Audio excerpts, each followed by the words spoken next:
Welcome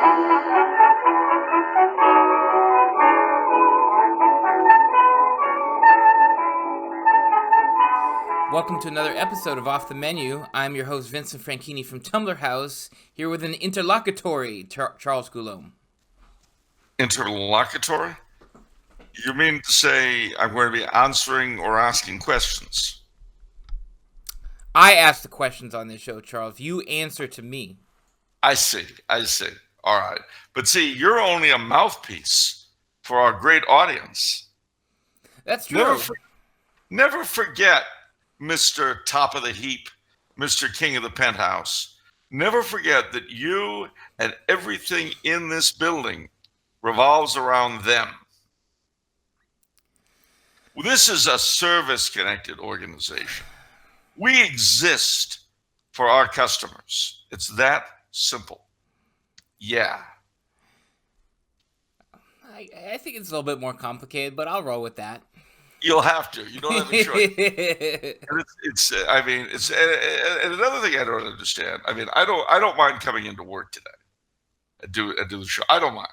But everything's in 6s and 7s. I don't know why you had people come in. Half the secretarial pool are cleaning their home dishes from Thanksgiving in the secretarial pool ladies' room. That doesn't make any sense at all. They brought their dirty dishes from home because they wouldn't have the time to clean them today. And so they're doing them and there's no actual work being done because nobody else is doing business today. Nobody else is doing business on Black Friday? Well, I mean, retail people are, but none of your suppliers are doing business with you. It just doesn't make any sense. I don't know why you called people in today. I just don't. Because we're a service organization, Charles. We live to serve. Oh, well, there's that. I forgot. All right. I stand corrected. Hoist on my own petard. Yeah. Well, you want to play this game? I'll play this game. No, I don't want to play the game anymore. I'll give it up. I know what I've licked. But I will say that coming up to the studio, I was very much amused because I can tell it's getting close to this mystical time again, because you know what I saw appear on the elevator. Yeah, number 13. Getting ready for Christmas, I guess. All right. No, it's fine. I don't know what they do for their Yule feast, but I'm sure whatever it is, I don't want to be involved. Yeah, that's for sure. Anyway. No, seriously, it's one thing I should point out to you. You have an opportunity should you choose to take it, which nobody listening to this will have, because they will be hearing us, unless they're patrons. They will be hearing us the Monday after it's happened, i.e. next Monday. And that is the fabulous Santa Claus Lane Parade in Hollywood. Yay. Yeah. Santa is arriving in the Southland. And he's going to make a beeline after the end of the parade and he gets off the sleigh. He's going to make a beeline for every single major department store in LA. Nice. And he will be sitting there waiting for the little ones. That's our Santa. That's our Santa. Maybe he comes from the 13th floor. I don't know. Gosh. Anyway. So, no, seriously. I trust your Thanksgiving was good? It was good. Yeah, it was good. Rainy Thanksgiving. We us Californians love the rain. Yeah. Well, you can get cozy. It's difficult to get cozy when it's 97 degrees outside. Yeah, see, exactly. But when it's cold and rainy, you can go inside and pretend you're living in someplace with a decent climate. A decent climate? Yeah. Like Austria. Isn't that... But you guys get snow and all that stuff, don't you? You bet. That's what I said, a decent climate. What's decent about that? Seasons. That's 4 seasons. That's the way God meant for it to be. Oh, the way God meant for it to be. Yeah. Did the Garden of Eden have 4 seasons? Of course it did. It didn't have no 4 seasons. Are you kidding me? No, it had snow, but it didn't have blizzards. Yeah, It had warm summers, but not hellishly hot. there aren't any blizzards in heaven, Charles. I'm saying they didn't have blizzards. They had snow, but they didn't have blizzards. They had warm summers, but not hellishly hot. So what's this business about having 4 seasons as God intended? Yes, that's right. See, this is how we know you were born in SoCal and not in the Northeast, whence came your fathers. You ask your parents, they'll tell you the same thing. God meant for there to be 4 seasons. Okay. I'm telling you. You know, being here, I've reverted to type. I've even gotten my snow sense back, which I had when I was little. I haven't exercised for years, but now I know when it's going to snow. The way I did when I was little. Look at the color of the clouds. Oh, thank God for your snow sense. Oh, I'll tell you. I've never once used it in Southern California, I can tell you that. All right.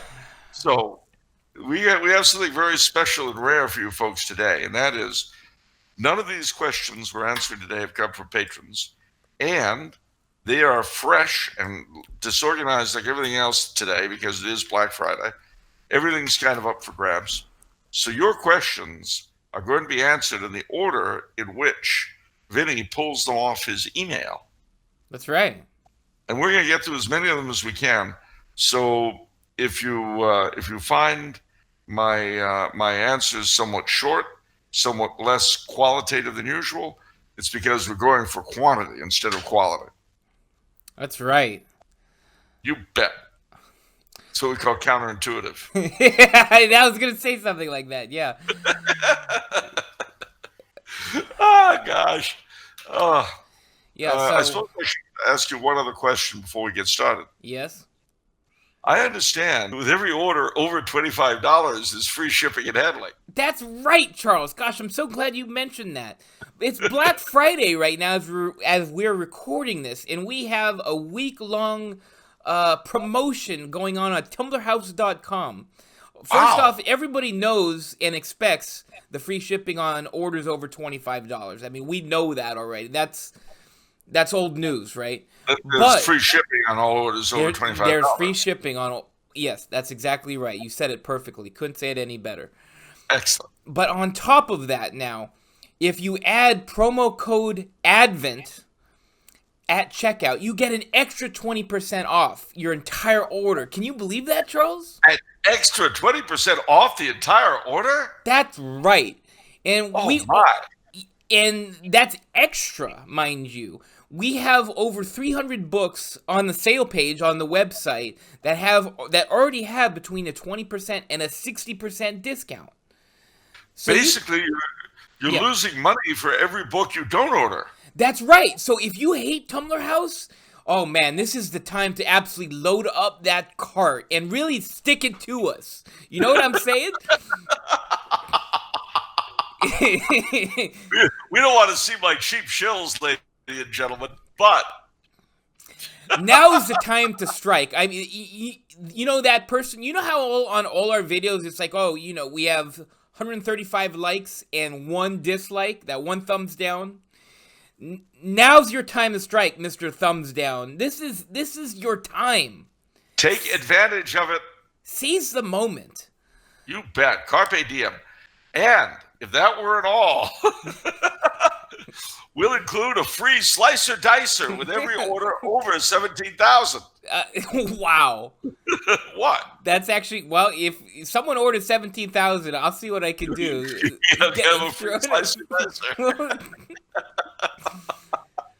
Oh gosh. So yeah, we've got books from Catholic saints, fiction writers, we've got some sisters in there, some cardinals, and of course some historians. You bet. So go to TumblerHouse.com, buy some books, save some money, get free delivery on orders over $25. US residents only. I'm sorry. Sorry, Canada and Europe. Shipping is way too expensive for you guys, but maybe one day. But don't let it stop you being a patriot. That's exactly right, Charles. You're learning so well. I know. Nothing's stopping you from becoming a patron, you Canadians and Europeans. Sign up to get early access and exclusive content for as low as $1 a month. The fun thing is, in our last pre-show, just pre-recorded before this very moment, one of the interlocutors was none other than Jan from Czechia. That's right. So let that be a lesson to you, Europeans and Canadians. You're not being restricted by place of residence. All right. So power up the old question machine. Have a look. Let's see what we got. Yes. Okay. Okay. First question is from Susan. Dear Mr. Coulombe, greetings from Austin. Would you please tell us more about Venerable Mary of Agreda, Mother of Texas? We Texans have a flourishing devotion to her and would love to hear more about her on Off the Menu. All right. Well, she's a very, very famous lady for two reasons. One, she wrote Mystical City of God. I don't know if we sell that, but... we do sell that. Okay, so she did. But also, she's renowned for having been a bilocator. When the Spanish explorers came to West Texas, eastern New Mexico, they found, much to their shock and surprise, that some of the Indian tribes already knew about the Catholic faith and were excited to get in on the deal and get baptized. So the Spaniards wanted to know why, and they explained that a lady in blue had appeared to them and told them all about it. Well, one of the members of one of the expeditions went back to Spain and found Maria of Agreda. I forget the details right now, but she surprised and shocked him by being able to tell him details of the lives of the Indians she had worked among, all without ever leaving the security of her convent in Spain. So that's her great claim to fame, and that is why you will see her picture up in the Cathedral of Fort Worth, Texas. So there you go. What's next? What are your thoughts on Nicolas Gomez Davila? Question from Gianfranco. Great guy. Wonderful aphorisms. Had his head on straight. All for him. What next? This question's from Alex. Is libertarianism satanic? Libertarianism is one of the core tenets of Anton LaVey's Satanic Bible. It doesn't get much more satanic than that. So why is it that we associate libertarianism with Christianity and conservatism? That's interesting. Okay. First, though, it's a good question, and the answer is you've got to be aware of guilt by association. That's a wonderful logical fallacy.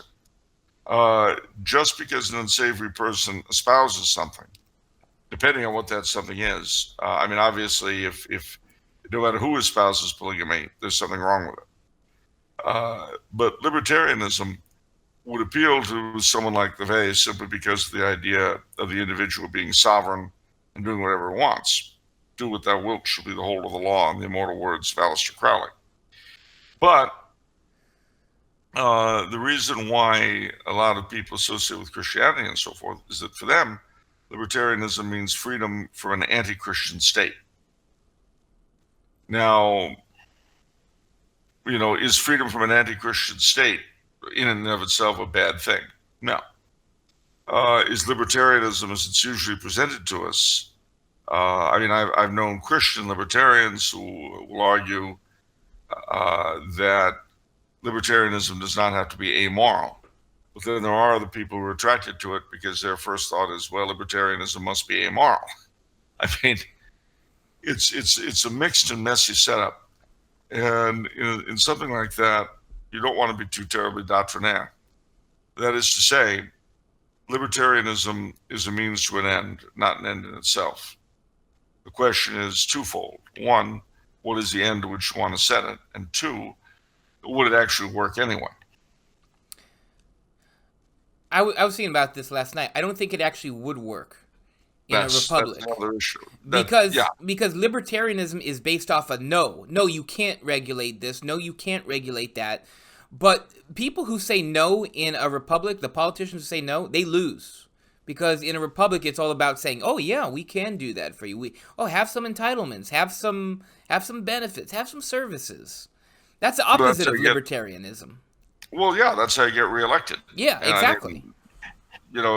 Basically, libertarianism whatever, and whether or not it's worth trying. Just as you say, it's not going to work in a republic because republics, as we know them anyway, are based upon the people in charge getting there because of the promises they make. No one is going to get elected dog catcher urging self-reliance and not getting freebies. Give up your entitlements. Who's going to win on that? Give up all the free stuff. No, nobody's going to win on that. So anyway, but that's very different from the question itself. So to answer it, no, it's not satanic, but you can see why a Satanist with the idea of do what you will being the whole of the law would be interested in it. Yeah. So, all right. Okay, another question from Alex. Why do we tend to associate the 1950s aesthetic with tradition, but not the 1450s? Because nobody alive remembers the 1450s. And for a lot of traditionalists, their memory of the last good times were the 1950s. You got to bear in mind that a lot of these things are based upon subjective emotionalism. Similarly, the great weakness of the 1450s that no one remembers it is also the great strength, because you can attribute anything you want to it without that necessarily being based in fact. Remember that as fallen creatures, our perceptions of everything are somewhat, shall we say, distorted. So some of us will like the recent past because we can remember it. Others will prefer the distant past because we can't. But that is, and that is not to say that either side are entirely wrong.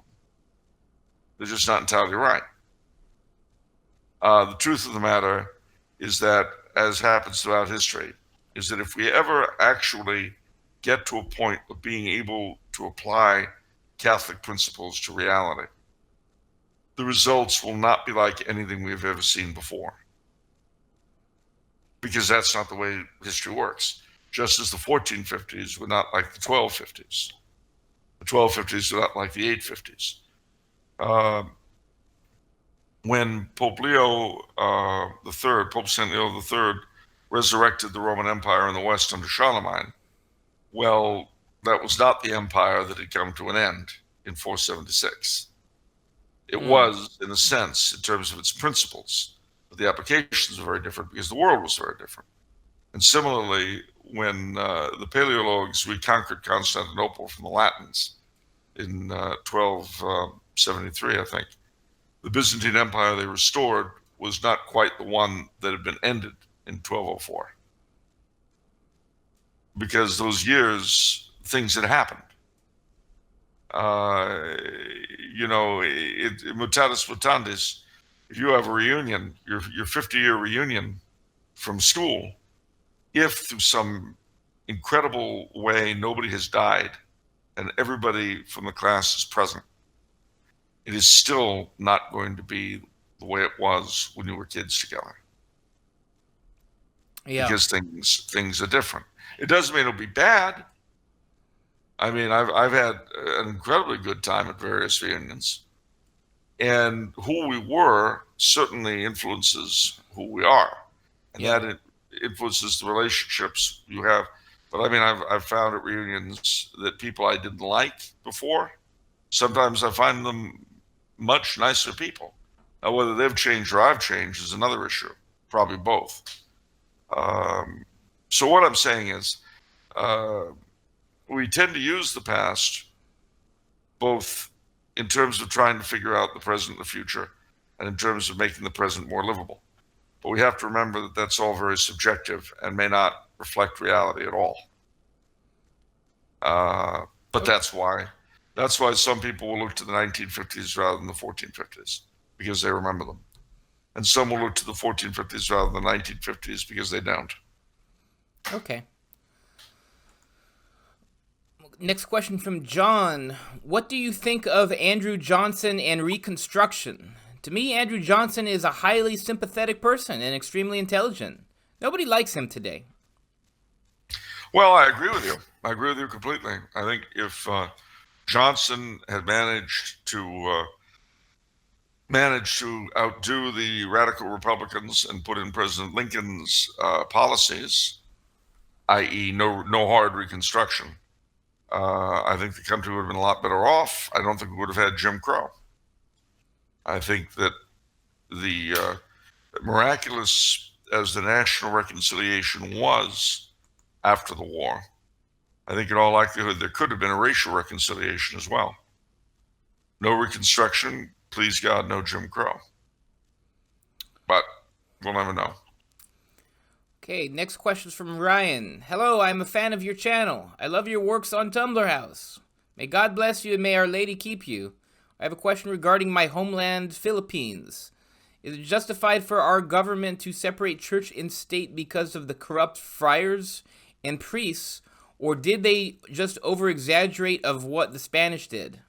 Sorry for the long question. What the? No, it's a fine question. It's a good one. No, they were not justified. A lot of what they said about what was done was simply lies to justify their existence as a rebel nation, not unlike my own country after our revolution. The Philippines are a very unhappy case. Good foundation, but the manner in which independence took place was bad. And then the Americans did our best to de-Hispanicize the country and Americanize it. And then having done that, pushed the boat off to sail on its own. The whole thing was tragic.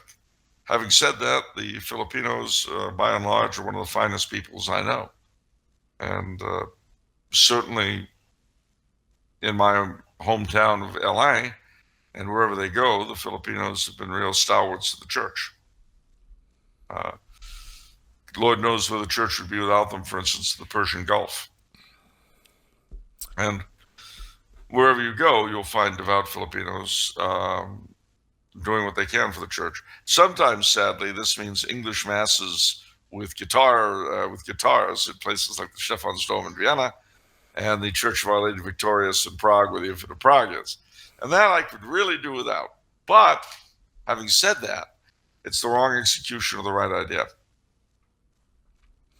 Okay. Next two questions from Daniel. Hello, Daniel. Dear Charles, I have two questions. The first might be of general interest and might be read out.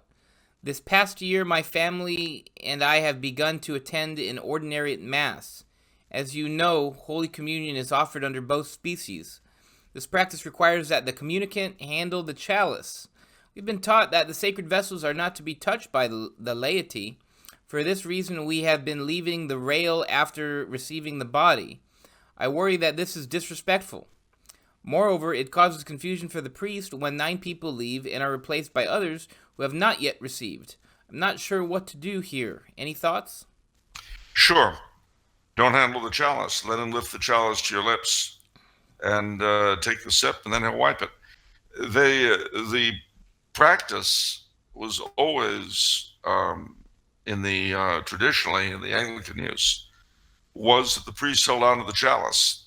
The laity at the very most would guide it. That is to say, you might, if for whatever reason, I don't know, you've got a big mustache or something, you might touch the base of the chalice while he's to help guide it to your mouth.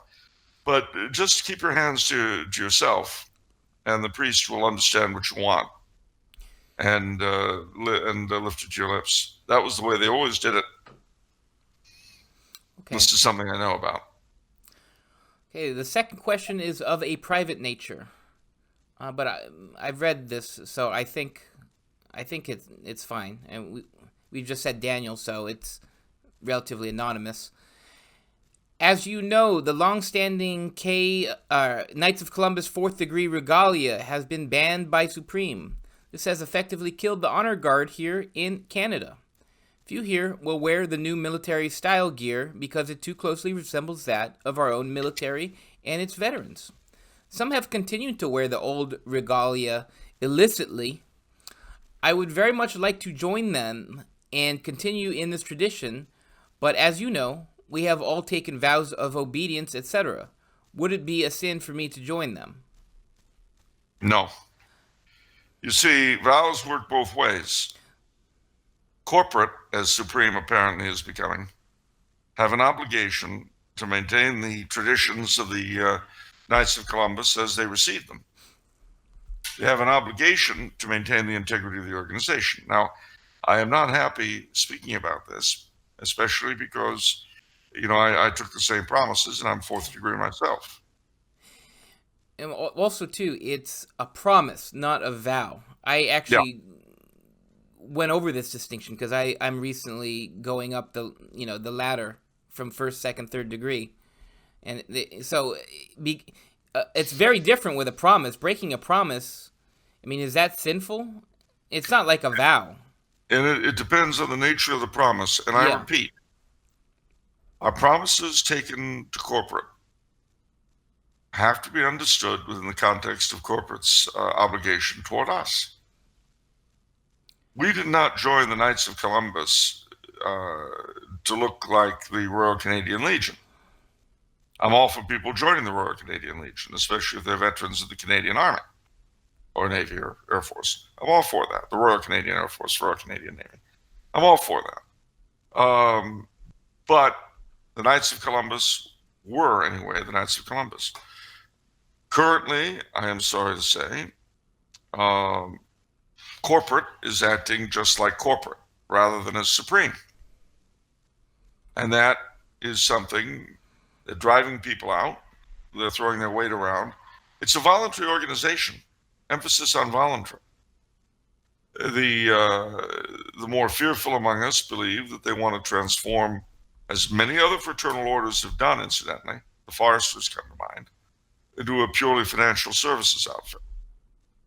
I don't know if that's true, but I have to say their behavior makes it look likely. The online membership, getting rid of the exemplifications. There's talk about opening up the degrees. A promise to a leadership that's doing something like that is worthless. If the leadership, if corporate are keen on remaking the Knights of Columbus, they have an obligation for one, what it is they're after, and then letting everyone make their own decisions as to whether or not they want to remain with it. But what gives them the right to make that determination? What gives them the right to alter what Father McGivney, Venerable Father McGivney, and his successors gave us? Why don't they start an organization all their own? Call it Knights of Unity, as apparently they plan to do, or KOU Financial, and just do their own insurance deal. Well, the answer is obvious. It's because the Knights of Columbus have both a huge reputation and huge assets. But if that is what they're after, and I'm not saying it is, I don't know, but if that's what they're after, they are wrong. They are certainly wrong to penalize, to punish knights who simply want to continue doing what knights have always done. And it's not just the Knights of Columbus. Any Catholic leadership, any civil leadership who wants to punish either Catholics or citizens for simply being what they've always been are wrong.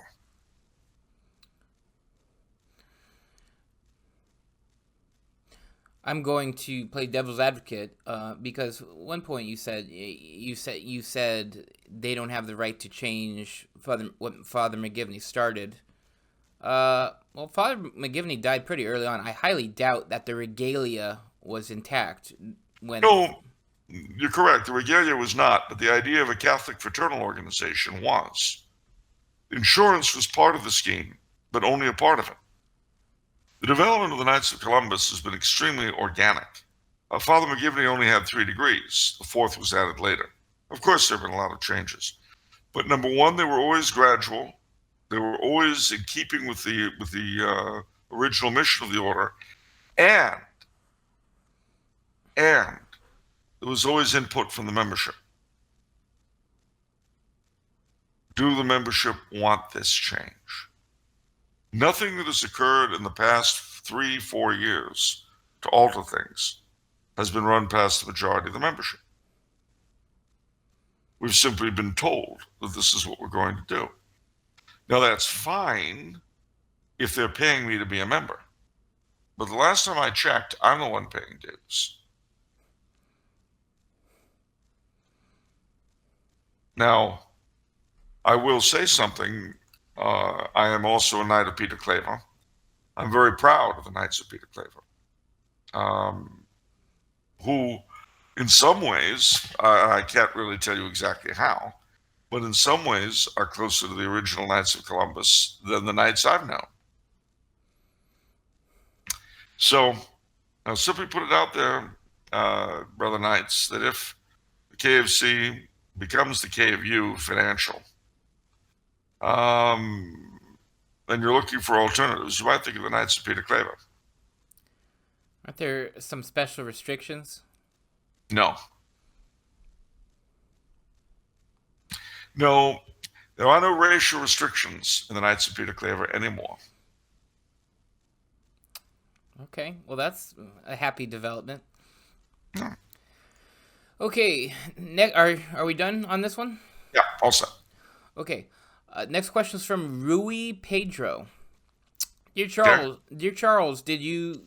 Whoa, this is really bad grammar. Did you know that the colors of the Brazilian flag stand for two royal houses? The green stands for the Portuguese house of Bragança. Braganza. Yeah, and the yellow for the house of Habsburg. Oh, I didn't know that. Well, I mean, I knew that the Braganza, the first emperor of Brazil, his wife was a Habsburg. So that would make sense. Make perfect sense, but I didn't know it. Thank you for telling me. What does Charles? Next question from Khalil. What does Charles think of the traditionalist school, in particular thinkers such as René Guénon and Julius Evola? Oof. Well, Guénon and Evola were both anti-Catholic. I have no use for them. Some of their insights are not entirely incorrect, but they put them the wrong way around, in the sense that where they would see Catholicism as one and a lesser example, that is, as in not as good example, of the ongoing tradition common to the whole human race, they have it just the wrong way around. The truth is that the other elements, there are elements common to human religiosity and folklore and so forth. But those all, when they're any good, point toward the Catholic faith, which is the realization of everything that's good and true. Much better than Guénon and Evola are people like Attilio Mordini in Italy and Charbonneau-Lessay in France, the Institut des Fastes, or the IRON, as it was called in Paris de Monial, who deal with a lot of the same themes, but deal with them properly from the Catholic perspective. That's what I think. Next. Mr. Question from Martin. Big fan, super fan Martin. I know about you, Martin. Mr. Coulombe, where did Carl and Zita go on their honeymoon? Mariazell. They went to a number of places on their honeymoon. One of them was Mariazell, but they went to the Dalmatian Islands. They went to Istria. They visited a number of places on the honeymoon. Okay. Several questions from Don. Which emperor do you believe had the greatest impact on Western civilization? Which emperor, excluding Constantine, do you think was the close... Okay, I guess... Wow. So he's packed multiple questions into each of his questions. So he can ask questions in his questions. Okay. Unpack them. Let's unpack this, shall we, Charles? I know you like unpacking questions, so let's unpack this slowly. Okay. Which Roman emperor do you believe had the greatest impact on Western civilization? Constantine. Which emperor, excluding Constantine, do you think was the closest to living as a Christian or virtuous pagan?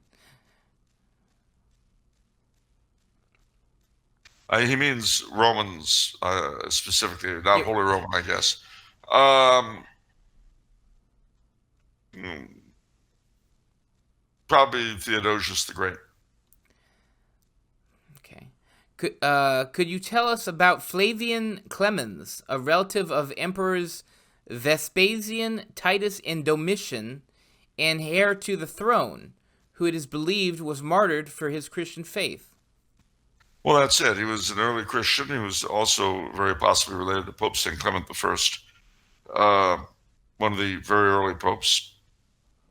Came from a very noble family in Rome, converted, and was martyred, just as you said.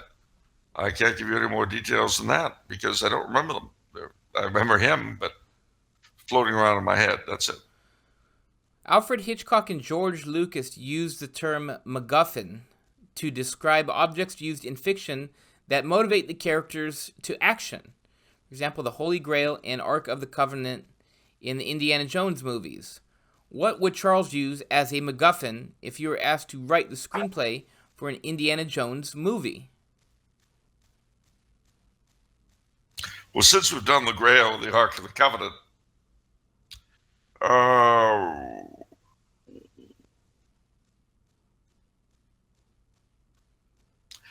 Excalibur or Roland's sword Durandal, something like that. You know, in all the years working at the Tumblar Tower, have any Hollywood executives visited the 13th floor with interest in turning any of Charles's books into a movie screenplay? We don't talk about the 13th floor. That's true, we don't. Uh, we don't even know if we've even got into it. If we did, we wouldn't remember. There are a lot of people who I mean, Charles's books. How could you turn Charles's books into a movie screenplay? He's a nonfiction writer, but a lot of people have talked about Professor Biersack. They read The Endless Knot and they say, "Oh, this has to be turned into a movie," but it hasn't come to fruition yet. No, it would be a great film, though. Yeah, no, our fiction. We have a lot of fiction where people say that. The Purple Robe, Under the Watchful Sky. We have a bunch of different ones that people say turn it into a movie. Yeah. Okay. Does Charles enjoy a cigar and or a smoking pipe tobacco? Are there any Yeah. good stories he can share about the history of tobacco as it pertains to Catholic missionaries, saints, and or royals? Well, the answer is yes. I enjoy them both. Pius the Ninth and Pius the Tenth had their own blends of tobacco. I forget which was which, but one of them used snuff and the other smoked. I think Pius, I don't remember. And Leo 13th also had his own blend of tobacco. Um, the only thing I could really tell you offhand is that the World Health Organization came to the conclusion that not only do pipe smokers generally outlive cigarette smokers, which is understandable, they also outlive non-smokers. And the only reason I can think of for that is that an awful lot of the diseases that kill people today in the West are stress related. And the pipe tends to obviate your stress. Okay. So you're telling us to smoke a pipe for health reasons. Oh, I would never presume to do that. Okay, interesting. Finally, last question from Don. What does Charles think of his beloved Vienna rejecting a statue of King Jan Sobieski as too controversial, only to have it built in Krakow? Wow. Well, the same thing. I think of the Vienna city government of the government of my beloved Vienna, very much when I think of the governments of my beloved New York, and my beloved Los Angeles, and my beloved London. I have to live with the fact that some of my favorite places on earth are governed by some of the worst crackpots and morons. You know, what do you want? They're Mayor de Blasio. I mean, my gosh, and Mayor Garcetti. To to say nothing of the chap in London. Gosh, what a... Anyway, there's nothing wrong with being brain dead if it gets you elected. That's all I'll say on that matter. What else we got? Question from Tom. Who has more right to the Mexican throne? The Spanish House of Bourbon or the House of Iturbide? Ooh, that is a good question. My gut feeling, of course, is the Spanish throne, because I'm a loyalist. But if the only alternative is the Republic or Iturbide, then I'm all for Iturbide. Okay. Daniel asks, or he says, "Hello, Charles. What books on the Spanish Civil War do you recommend?" Oh boy, there was a book called Crusade in Spain. I forget the author.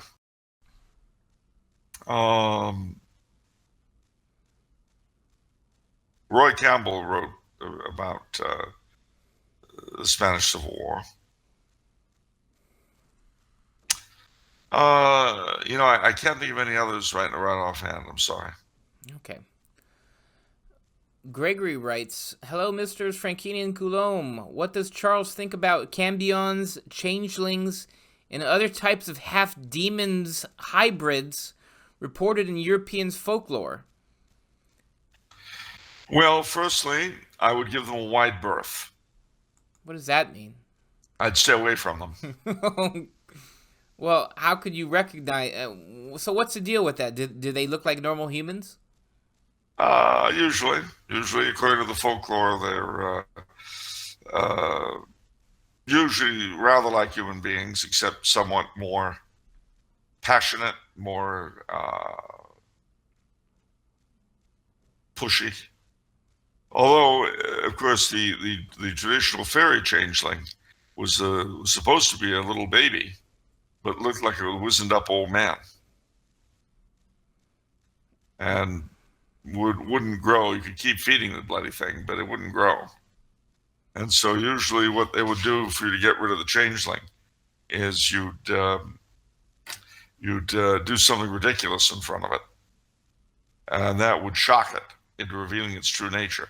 And once its true nature was revealed and the game was up, the thing would vanish and you'd get the baby back. As far as hybrids go, well, these were not considered to be hybrids with demons per se, but with the fair folk.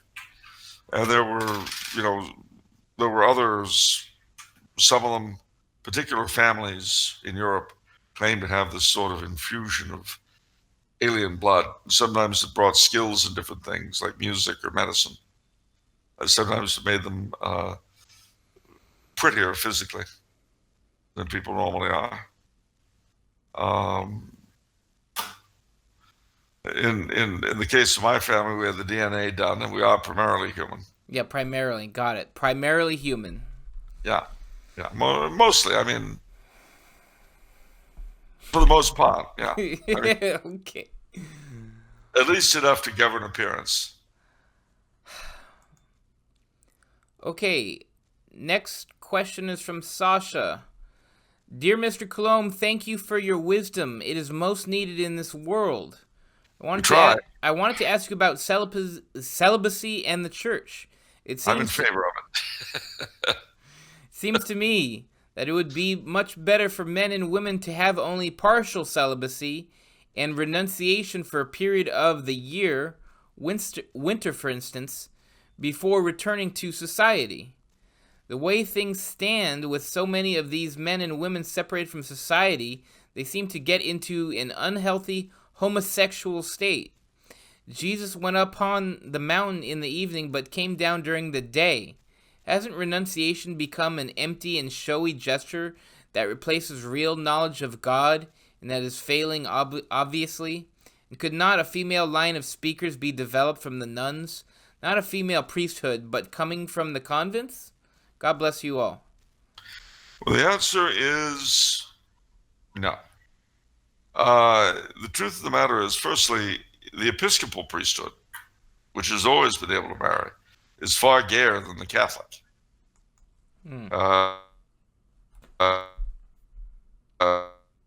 Hello? Charles? Am I there? Yeah. Yeah. Okay. Far gayer than the Catholic. Yeah, the Episcopal, the Anglican priesthood is far gayer than the Catholic. Um, and of course, the incidence of child molestation that is far greater amongst married men than unmarried. So I'm afraid although that's a popular argument you brought up, it's not one that really holds water. The problem is that modern people tend to be morally weak. And the difficulty of celibates keeping their vows is far more closely related to the high rates of adultery and divorce. It's just very, very difficult for modern people to do that, either to vow themselves to celibacy or vow themselves to one man or woman. It's hard for us moderns because we're taught to indulge ourselves in every way possible. And I understand that. But flagrant abuse of a thing does not make the thing wrong. Widespread theft does not invalidate laws against theft.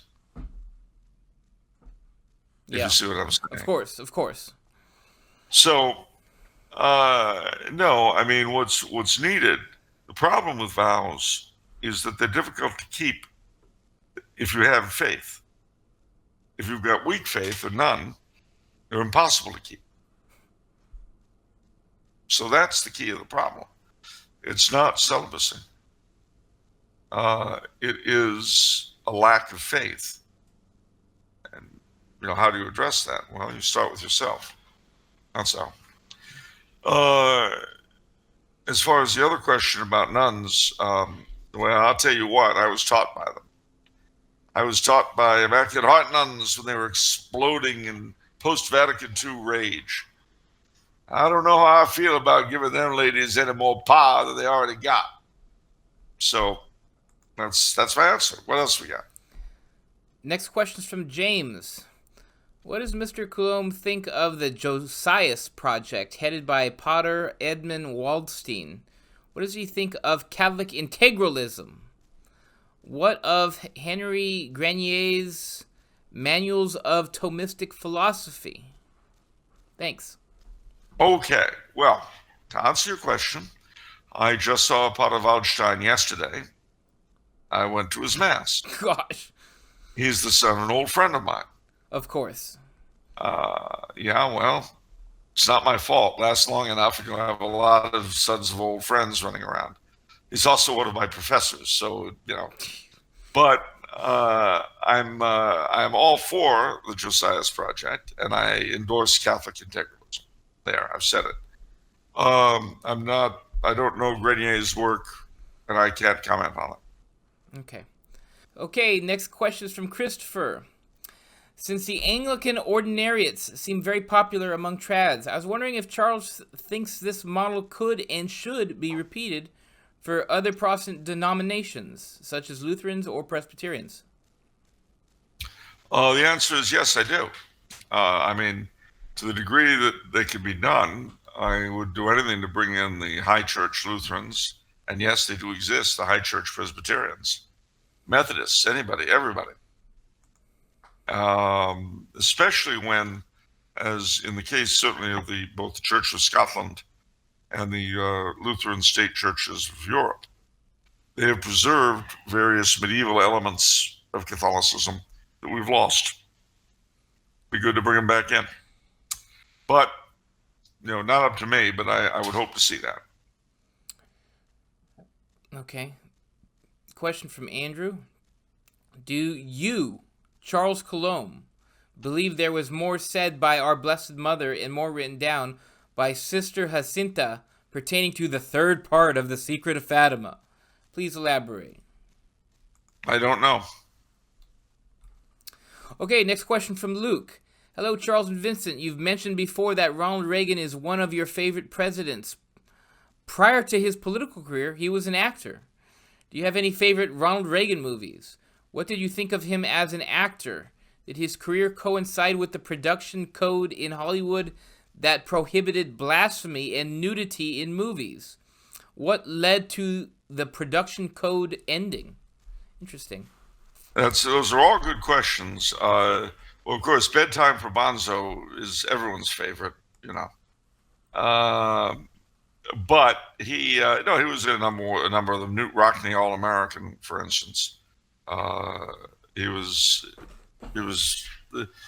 That's where he got the iconic "Do this one for the get this one for the Gipper." Ah, yeah. That came from Newt Rockney, All American. Uh, that and Bedtime for Bonzo are probably my two favorites. Um, yes, his career coincided with the Code, which was, you know, in a sense, he reflected old Hollywood in that regard. Now, in terms of what led to the Code falling apart, it was the falling apart of Catholic influence on society. It was primarily the Catholic Church that brought in the Code. Walter Breen, people like that. Not Walter Breen. Breen, I forget his first name. Anyway, and it was the Legion of Decency and people like that that maintained it. But with the Catholic implosion of the mid-'60s, the Code went with it because the institutional church was no longer in a position to influence anything. Okay. Rob asks, Dear Charles, I've never been to Europe, but I am planning to visit France with my wife for our 50th birthdays next year. What sites can you recommend for the Catholic traveler? Oh boy, there is so much to see.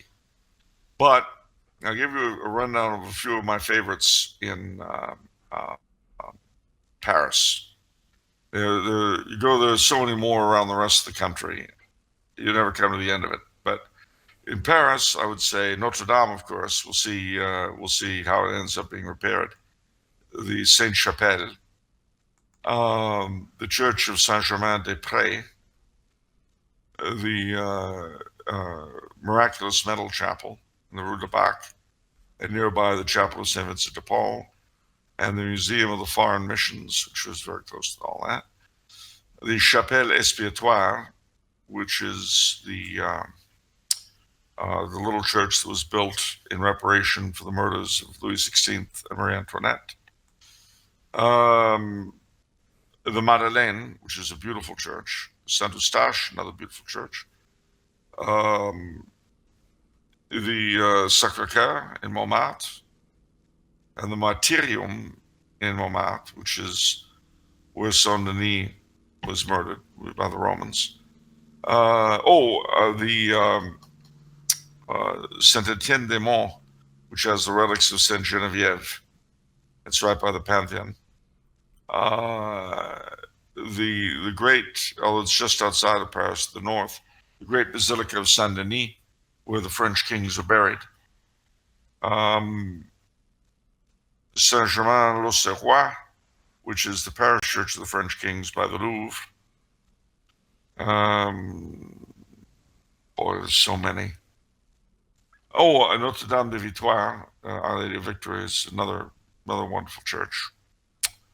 If I were to go a little bit further outside Paris, Reims is a great place to see, with the Basilica of Saint-Remy and the Cathedral of Reims, where the French kings were crowned.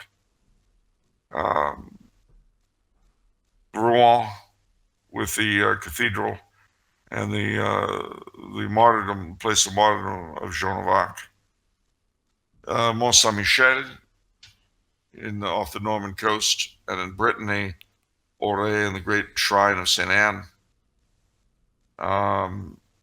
Chartres, of course, Chartres Cathedral, very, very worth seeing. Versailles, not just the palace, but the royal chapel. And if you're in Paris and you want a Latin Mass, the Society of St. Pius X, Saint Nicolas de Chardonnay, is very beautiful and worth seeing. The FSSP, I think, are at St. Elizabeth of Hungary.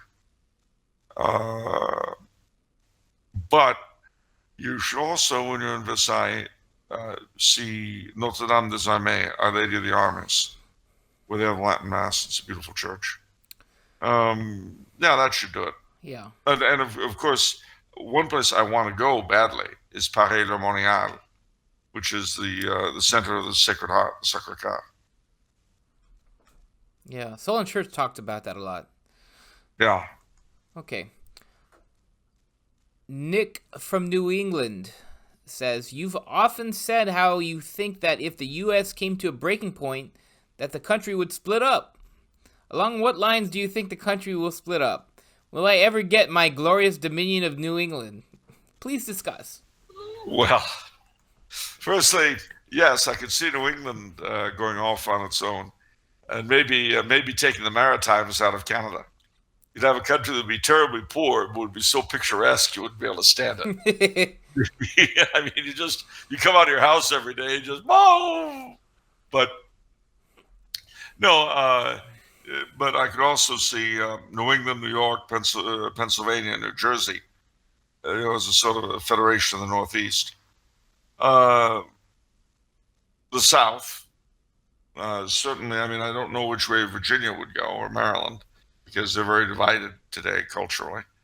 As a Virginian friend of mine said, because of all the Yankees moving into Virginia, it's become a cultural Chernobyl. God. And as you know, Charlottesville, Virginia is in the grip of real morons in terms of their city council. Another bunch of very stupid people running a beautiful city into the ground. But the South, definitely. The Midwest, certainly the old Northwest, Ohio through Minnesota and all that, but perhaps as far as the Dakotas. Texas, maybe as part of the South, maybe independent. The Southwest, perhaps, the mountain states. California going on not only out of the nation, but out of the planet, off world. Gosh. Just sort of floating off, and the Northwest. I could definitely see the American Northwest and southern British Columbia, the old Oregon country. So, and then again, if it broke up that way and it affected Canada, then I could see the prairie provinces in the Midwest. And then Ontario floating off on its own, and Quebec, if it was fortunate, doing the same. Okay. Next question from Eric. Dear Mr. Coulombe, does your company make gift cards available? I'd like to give several to a priest friend of mine. Thank you. Sincerely in Christ. I have to refer that question to his nibs, the Lord of the Manor, the Chief of the Tower, the God, the protector of us all from the 13th floor. I refer, of course, to none other than Vincenzo Franchini. Yeah, this is my company. Mine. My own. Charles's company. Are you kidding me? Some people. I know. But are there gift cards? No. All right, next question. Okay. What's From the next Thomas. Question? Hi, Charles. I have been a lifelong atheist, as my parents were also atheists. But I am now considering conversion.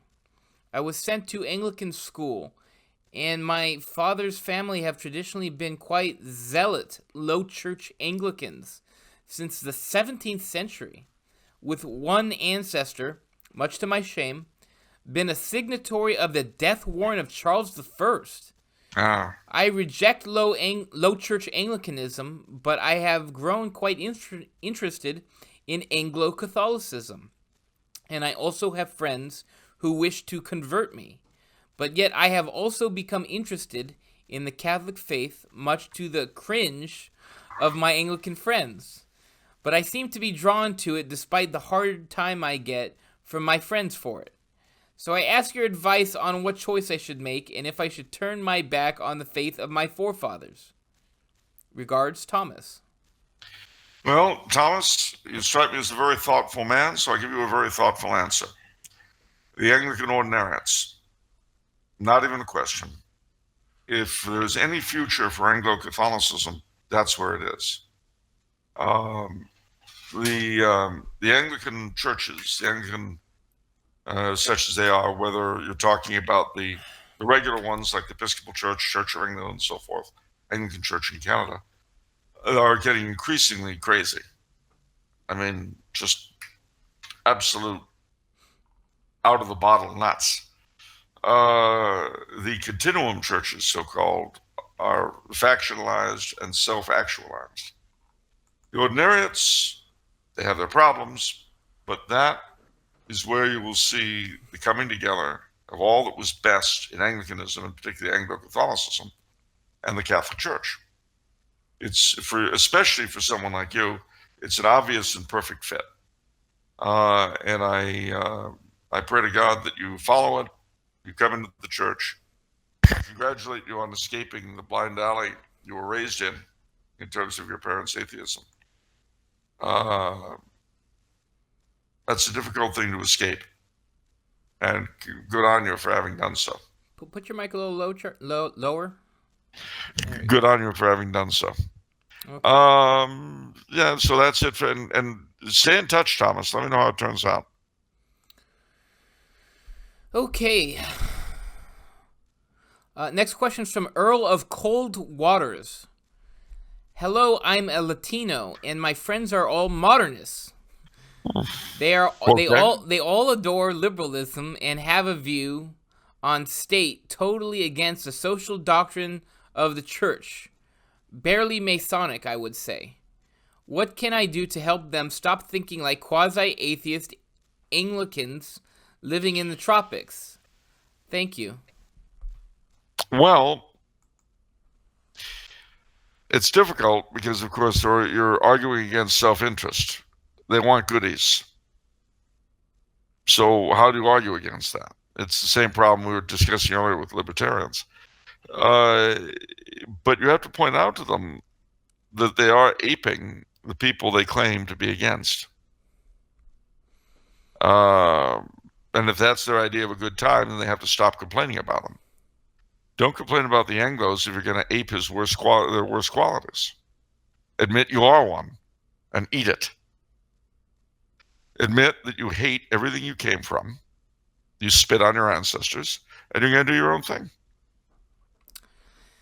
Okay. French guy number 1. Dear Mr. Coulombe, like you, I am French-Canadian and have a great interest in our history. Could you talk about the great Catholic Prime Minister of Quebec, Maurice Duplessis? Did I say that right? Sure could. You did. Maurice Duplessis.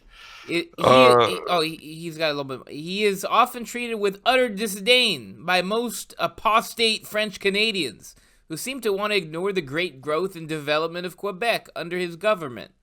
Could you shed some of your vast wisdom in one of the most misunderstood figures of the 20th century? Yeah, I sure could. Maurice Duplessis was one of the best, if not the best, premiers Quebec ever had. Certainly far better than little munchkins, mice, and dwarves who have replaced him since.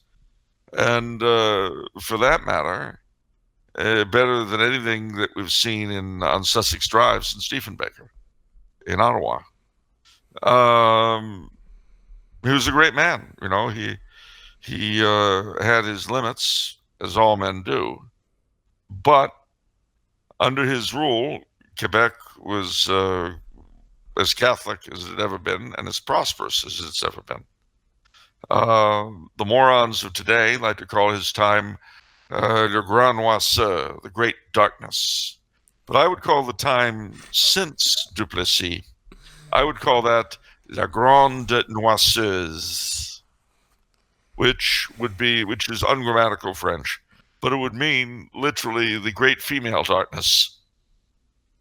Because Quebec has become something of a frowsy harridan since the Quiet Revolution. And the people who are the product, again, it goes back to what I said earlier. As long as your hands are bloody with infant blood, you can't really judge figures of the past. Not even mass murderers, because you're killing more than they are. Your body count's greater. Oh, I see you're not directly involved, you're only paying for it in your taxes. I get it. In which case, though, don't attack the quote-unquote good Germans under Hitler. Because you're doing what they did, only with a much larger body count. So, for today's enlightened French Canadians, who just, hate Le Grand Noirceur and, oh, gee willikers, that horrible Duplessis, eat it. Manger tout. Okay. I mean that in the nicest possible sense. But isn't abortion with the fetus and everything? Isn't that just like? I mean, that's not real human. It's like a chicken laying an egg, right? It's like the egg. I mean, you wouldn't call the egg a chicken. I wouldn't call the chicken a human being. I wouldn't slaughter you, so I probably wouldn't break your eggs. Oh my god.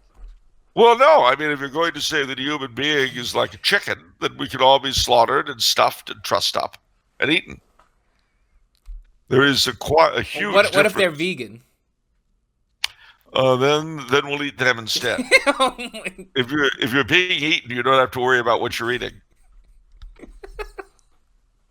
Wow, put that in quotes and put a dash after it with your name.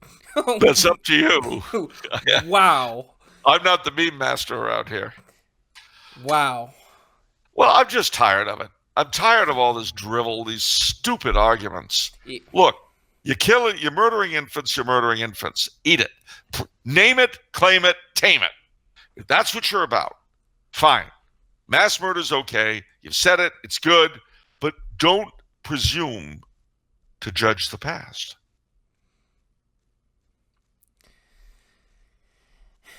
Judge the past the way you yourself want to be judged.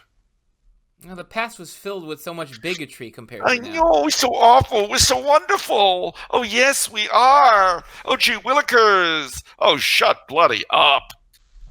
I am so tired of it. I'm tired of the anti-smoking. I'm tired of the oh, my gee willikers, everything's so racist and I'm so triggered. Oh, shut up. What you need is a beating. Yeah. The problem is 2 generations of children who had no corporal punishment. That's the problem. Whoa. You're in favor of beating your child. No, I'm in favor of beating the easily triggered. Because you see, the problem is they've got nothing to compare it to. If you've never been hungry, you see, really hungry, you don't know the difference between being a little bit peckish and really starving. Oh, I haven't had anything to eat for the past hour. I'm starving. No, you're not. No, you're not. Oh, I'm so upset by what's going on. No, you're not upset because you've never really had a problem. You've never been kicked properly in the rear, so you don't know what it is. Every little thing upsets you because you're such a delicate person. Well, no. Why do you think Eastern Europe and Central Europe is so much saner than we are? It's because they were smacked around a lot more recently than we've been. That's why. Oh, I don't understand. Why is Hungary and Czechia and Slovakia and Romania and Poland, oh, they're so bigoted. No, they're so real. That's why ghetto dwellers are so much smarter in their way than Beverly Hills peoples, on the average. It's because, when you're up against it, when you don't know where your next meal is coming from, it puts life into perspective. I remember years ago, Mad Magazine had a wonderful thing, the lighter side of civil rights. It was a cartoon, and they show this white guy who'd grown one of these big fros, and he goes up to this black guy, and people were doing this at the time. It was amazing. He goes to this black guy and he says, I understand you lived your whole life with oppression, and it's terrible what you've been through. I'm leaving my golden ghetto to share your problems with you. And the black guy looks and says, I'll tell you what, let's say both of us go back to your golden ghetto. And we'll deal with our problems there. What do you say? Well, he had the right idea. He had absolutely the right idea. Oh, no, my problems are equivalent to you. No, they're not. No, they're not. No, you don't understand. You're facing starvation is the equivalent of my being misunderstood. Pork chop, no. Okay. No, someone really facing starvation is not the same as you're not being misunderstood or you're missing one meal out of a month's full of them. There's a huge difference. And that takes us back to Quebec. Because the truth of the matter is, as the wonderful song, oh golly, what's it called? It's by Nozaire de Génération puts it so well. The ancestors of the French Canadians led hard lives, and they led good ones. They led decent ones.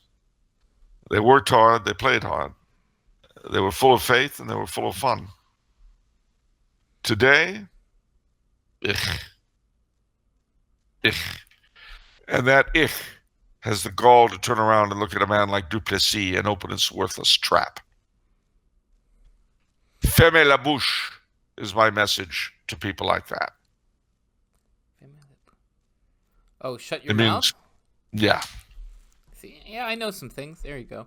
Okay. Now that would be to I could see that as a French language meme. Charles Coulombe à tous les libéraux français canadiens. Fermez la bouche.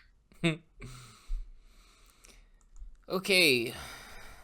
Next question from David. What do you think of Jacob?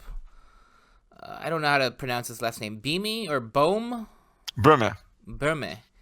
You mentioned him in your article, Hermetic Imagination.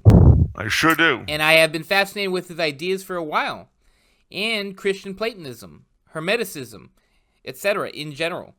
Despite this, I have been hesitant to accept his ideas, as I am unsure how in line with Catholic theology they are. If you have any ideas on how to read him or someone of the subject matter better, better to read, it would be greatly appreciated. Thank you and God bless. You bet. Well, Burma, he was a Protestant, and there were a lot of people like him. Oh gosh, Thomas Traherne comes to mind amongst the Anglicans, and amongst the Lutherans, Johann Arndt, whose innate questing for spirituality would have found a good place in the Catholic Church, but by virtue of having been Protestants, that simply wasn't available to them. William Law is another one. And you always have to proceed with caution in dealing with such folk. In the case of Burma, he had a lot of influence on de Maistre and von Baader. And I would look at de Maistre and von Baader rather than Burma. Just because Burma was outside the church and he had no proper guidance. So. Okay. With impeachment inquiry ramping up soon, I wonder this. Should monarchists use this as evidence of why we need a monarchy in America? It seems as if the American bipartisan system is failing because of the unprecedented division among Republicans and Democrats. Can we use this sequence of events as a springboard to call for a monarchy of our own without the British? Gosh. Well, my crystal ball's on the fritz.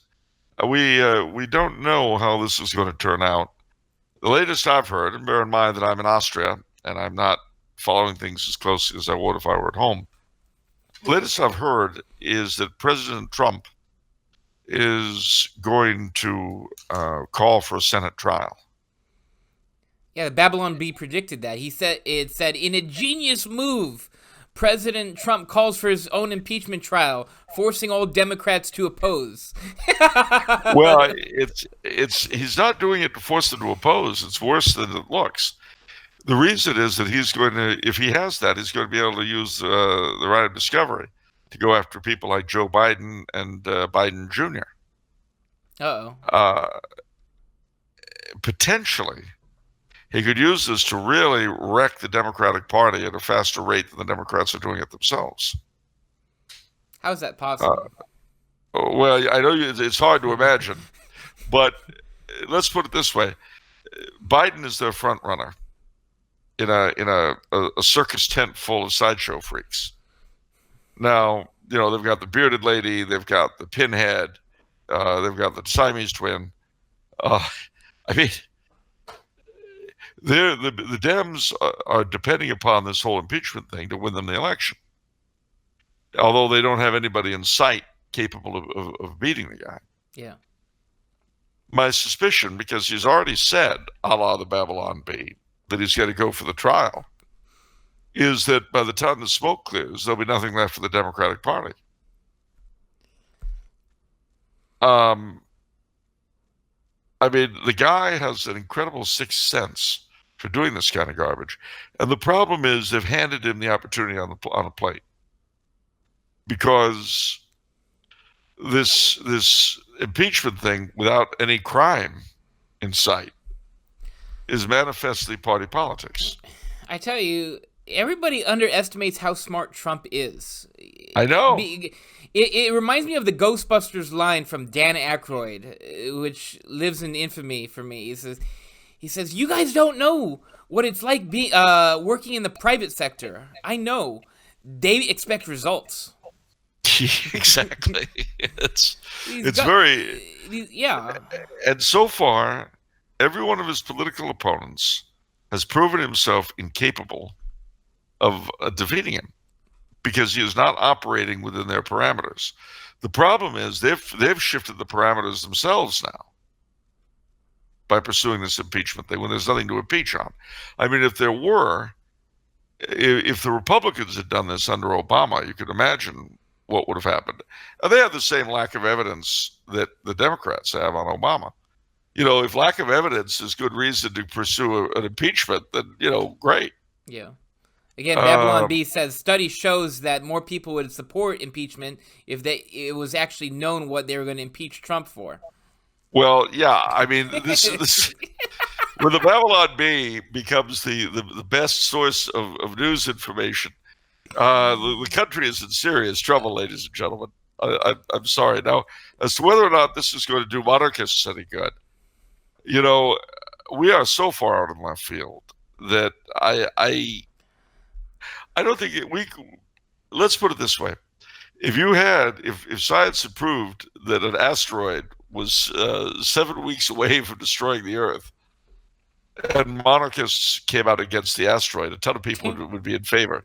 Oh yeah, them monarchists are against the asteroid. There must be something for it. Well, I don't really think so.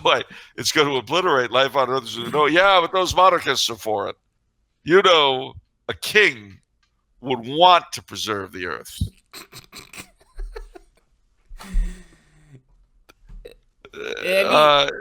Okay. We are so far from being in a position to suggest anything right now. Mind you, I'm not against people trying. Have at it, see what happens. If it works, it's good. That's the American way. To me, we need to make the country Catholic first. I would think so. But life's a funny place in which to live. And very often a country is converted through its masters. It's hard to say. Yeah. The best way, the most long-lasting way, I think, is for it to be converted from the ground up. Yeah. But it doesn't always work that way. Yeah. Sometimes it's from the top down. But again, I don't care as long as it happens. Because the alternative is seeing the country I love go down the tubes. And I don't like that idea. Yeah. Okay, next question from Jonathan. Hey, Charles, what were the legal issues that led to the... oh, gosh, I can't believe I have to pronounce this. Schleswig-Holstein question. Do you know of any good books that explain the issue? Did I say that right? Yeah, Schleswig-Holstein. Yeah. Well, to answer your question, there's a history of Denmark whose author escapes me that gives a pretty good analysis. But basically, there were two duchies, two separate duchies, Schleswig and Holstein. In the 19th century, they were under Danish rule because the King of Denmark had a claim to them, although there was the Dukes of Schleswig-Holstein. They were separate duchies. The Danes decided, because Holstein was part of the Germanic Confederation, Schleswig was not. And so the Danes decided that they wanted to unite the two of them under integral Danish rule. And this gave Bismarck the pretext for war. So Prussia and Austria, the two leading members of the German Confederation, defeated the Danes in the War of 1864. Prussia occupied Schleswig, Austria occupied Holstein, and eventually Bismarck was able to get what he needed to fight the Austro-Prussian War of 1866, 2 years later, which resulted in the defeat of Austria and her allies, the annexation of several of her allies to Prussia, including Hanover, and the formation of a united Germany under Prussia and the expulsion of Austria from Germany. So there it is.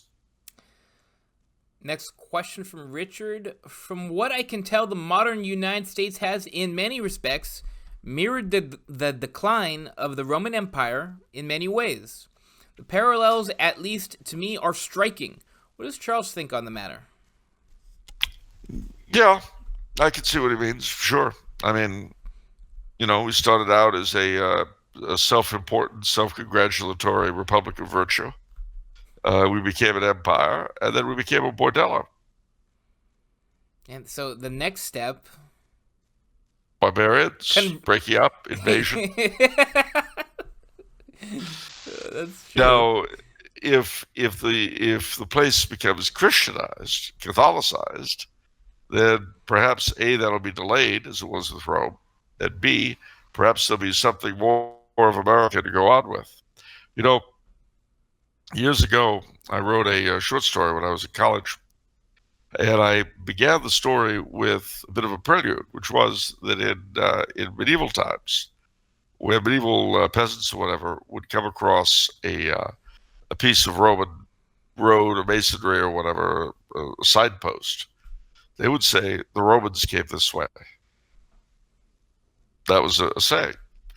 Well, I wrote a short story with that as the introduction, and it's a very medieval style town where this kid is being taught his letters by the parish priest, who soon realizes this particular boy has a great aptitude.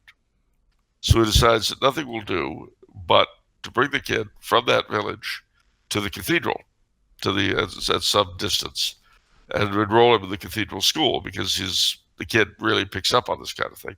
And his serf parents are glad to agree to it, because it means one of their own, one less mouth to feed, but also one of their own may reach some prominence, because a literate person, a cleric, could be attached to some great lord or even a king's court and really do something. So the parish priest agrees to take him off, because the boy obviously is brilliant and could really, really,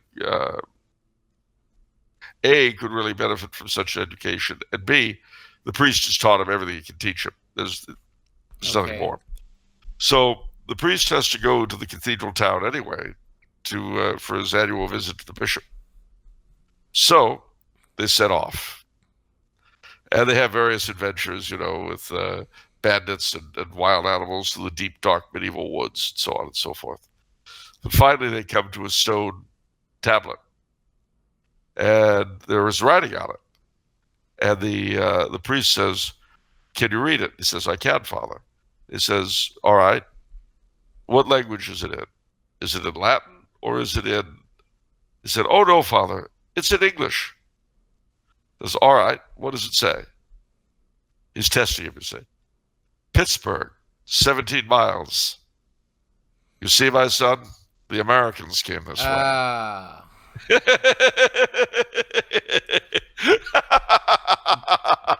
Dumping on Pittsburgh. Wow. The Americans came this way. What else we got? Nick asks, could you elaborate more on Anne of Denmark's supposed conversion to Catholicism? How could the uber-Protestant James I allow this to happen? And do you think her conversion could have had some part to play in Charles's beliefs? The answer is, it wasn't supposed, it happened. Number one. Number two, he loved her. He was an odd man, James I, but he loved his wife. And he had affectional issues, but he didn't have mistresses. And yes, it definitely played a role in Charles I's beliefs, without a doubt.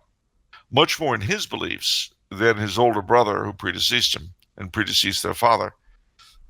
Prince Harry was definitely a Protestant, but not Charles. Okay.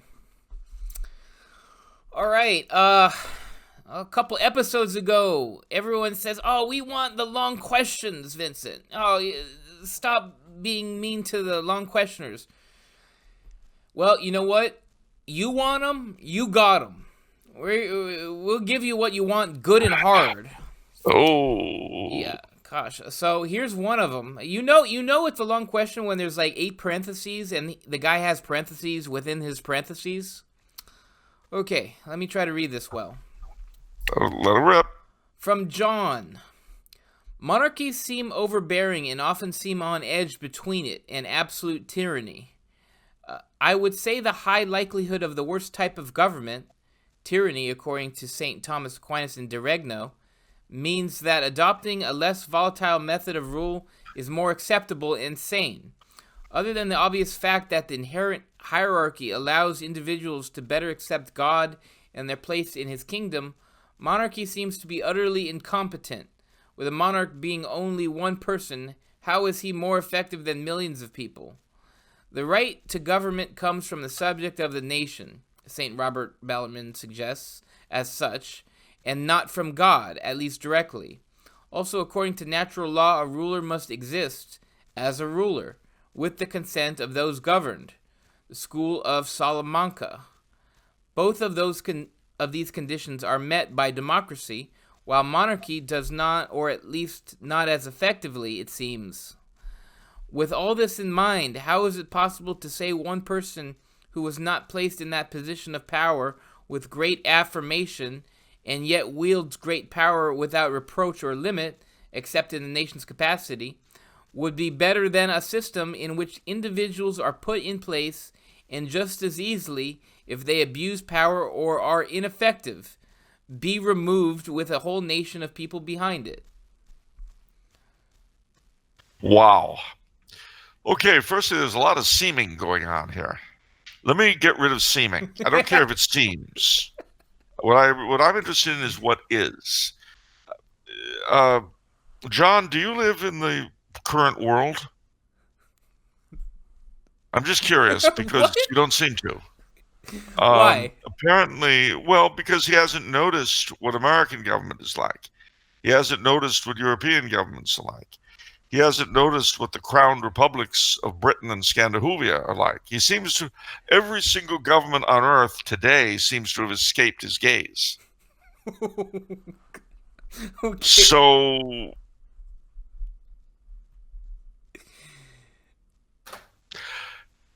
any president who's elected or any prime minister only caters to the people who put him in office. A king is beyond and above all that. I'll certainly grant you in the case of modern European monarchies, there are a lot of problems, but that's because they're not monarchical enough. I don't know what you mean about incompetence. I really don't. Incompetent kings versus incompetent presidents. I don't see that. I really don't. I'm aghast. Apparently. I Wow. mean, you know, my problem with democracy is that it doesn't exist. I'm not opposed to it, but I'm not opposed to the tooth fairy either. The majority of people never rule anything. Nowhere, no place, no how. It's not a question of choosing between a king and popular rule. It's a question between choosing between a king and what sort of oligarchy. Now, even St. Thomas's view of quote-unquote democracy is ruled by the stakeholders, i.e. people who pay taxes, own property, you know. It's not by every Tom, Dick, and Harry who is simply born into a place. None of the classical commentators believed in that, or if they did, they saw it as the end to generation and a mob rule. Now, It's certainly true that St. Thomas, following Aristotle, believed that the best form of government was a mixed government, i.e., with a monarchy, an aristocracy as opposed to an oligarchy, a monarchy as opposed to a tyranny, and what he called polity as opposed to democracy, ruled by the mob. Now, this form of mixed government was very well, and again, bear in mind that their idea of voting was connected to property and real and tax paying and, a real connection with government in terms of supporting it, as opposed to simply living off of it. Now, this form of mixed government was best exemplified by medieval monarchy, which had the king, the estates, both noble, religious, and common, as they said. And that was it. Now, what we have in our modern governments that he apparently endorses, although perhaps he's ignoring them all, I don't know.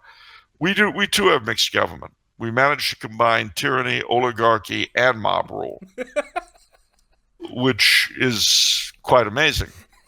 It's mixed government, but I don't think either Aristotle or St. Thomas foresaw a mixed government that would include the three horrible versions of good government. I don't know what to say about that. So all I can tell you, John, is that you're right. What we've got now is the best of all possible worlds. Have a nice day. Next. That's a drop the mic moment right there. Wow. That was a fun one, Charles. Thank you.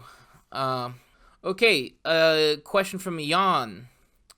This is another long question. Greetings, oh boy. Greetings, Charles. Could you please elaborate?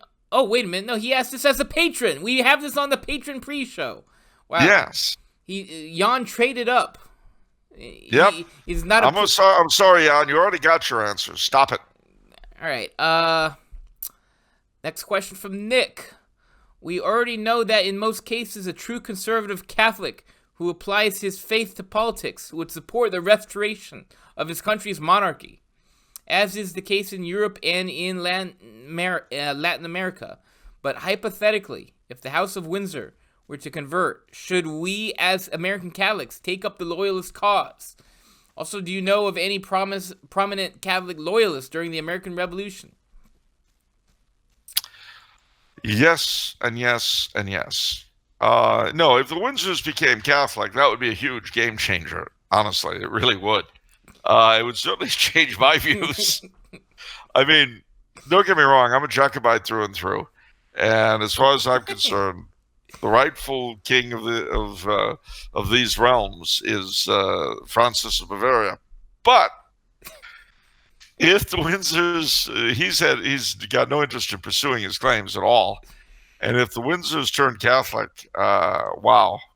Mind you, there'd be a constitutional crisis in England and Canada, Australia, New Zealand, and so on. But presuming they weathered that crisis and were able to retain the throne, or even especially if they didn't, they were deposed for their faith.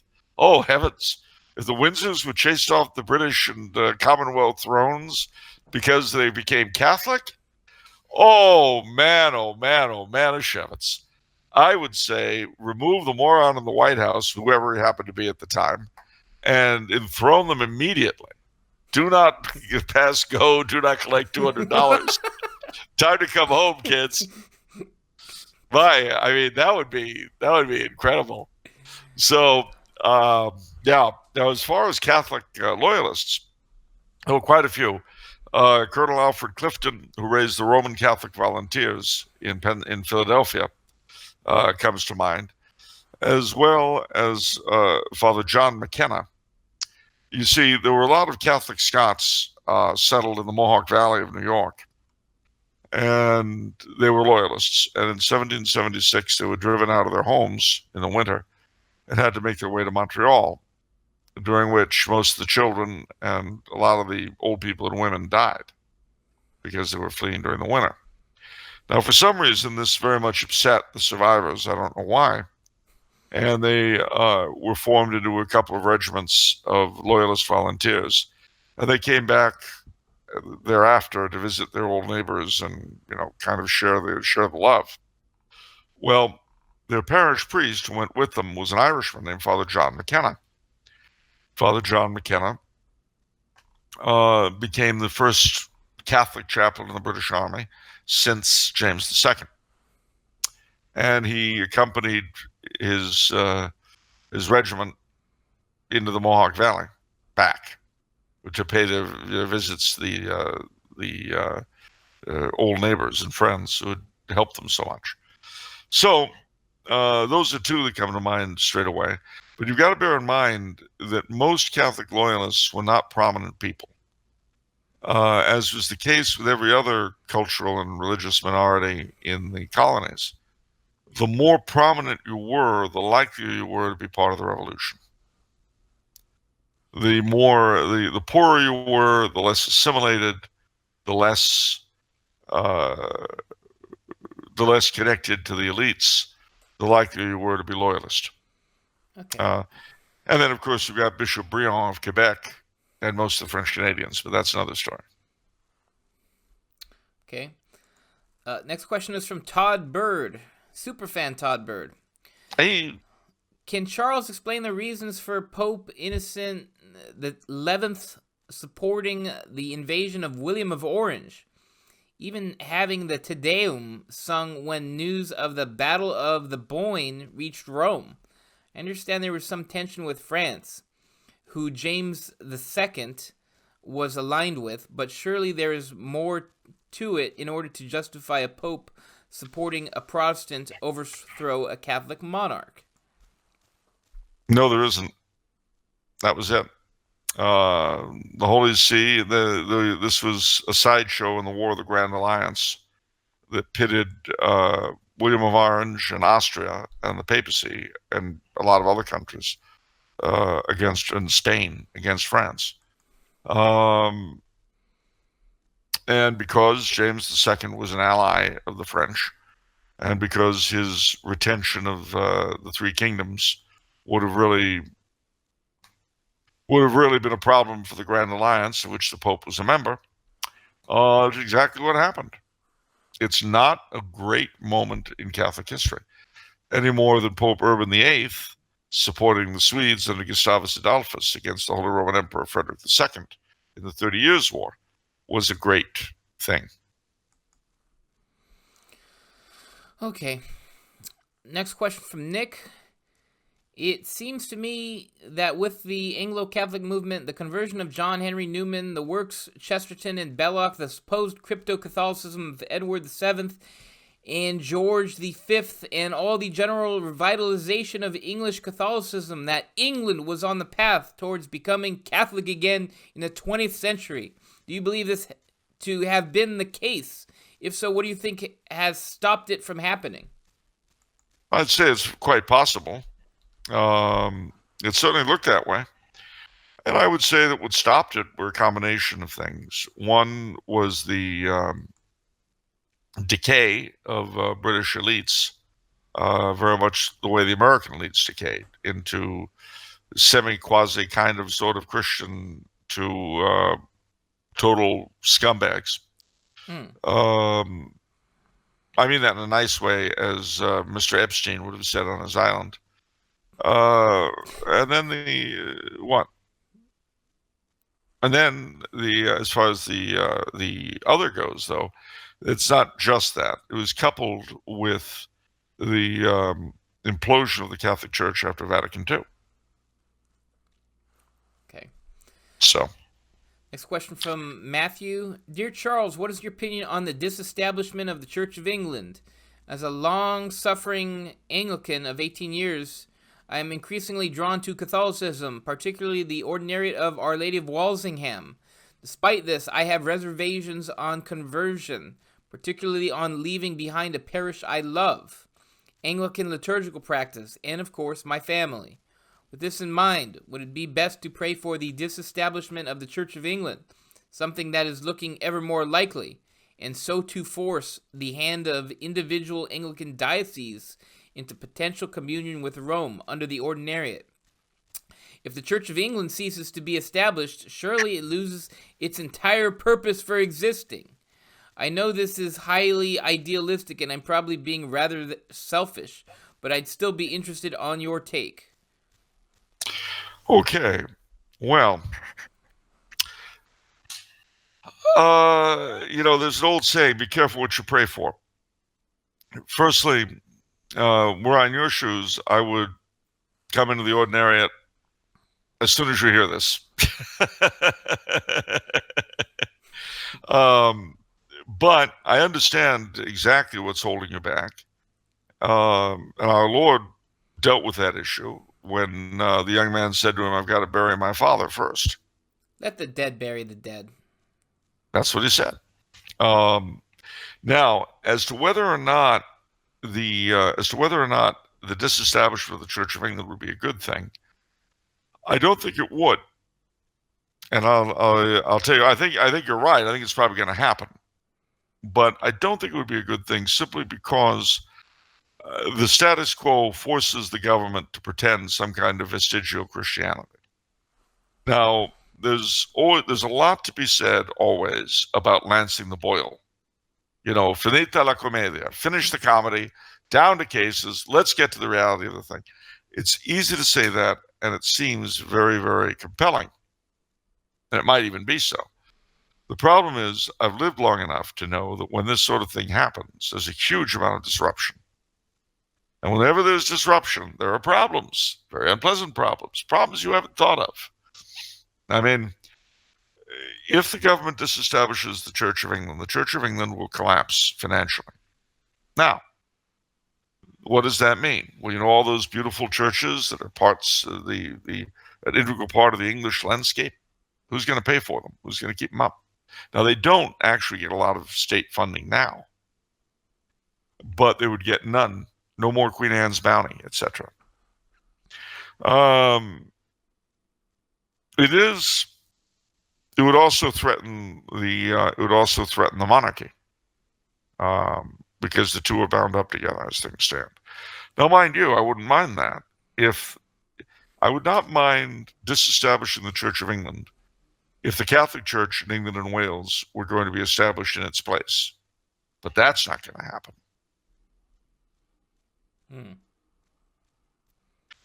I believe, and the same is true of the churches in Norway, Sweden, and Denmark, the Lutheran churches that have all been disestablished. They held the place in their societies, as the CV does in its, rightfully held by the Catholic Church. It was inherited after the Reformation, somewhat gutted so that the church would no longer be the conscience of the country, but more of its facilitator, as it were. The difference between the confessor of the king telling him what was right and his facilitator telling him he was right. But by the same token, again, without something to replace it, preferably the Catholic Church, it's another step in the erosion of English nationality and English identity. Again, I mean, I'm joining the Guild of Our Lady of Ransom, whose job is to pray for the conversion of England. And ultimately, if the disestablishment of the Church of England would contribute to that, then of course I'd be in favor of it. It's just that I don't think it will. It's just as just said a minute ago, I'm a Jacobite, and I would be very, very much in favor of replacing the Windsors with the Wittelsbachs if I thought that was going to actually improve things. But you wouldn't get a dynasty change today. You'd get a republic in England.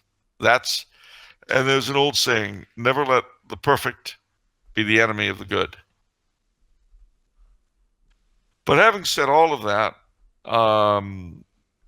we'll see what happens. It could be that you're right, and disestablishment would end up driving a lot of people into the ordinariates. I don't know that it would. I don't know why it would. I would hope it would. But I would beg you to become a pioneer.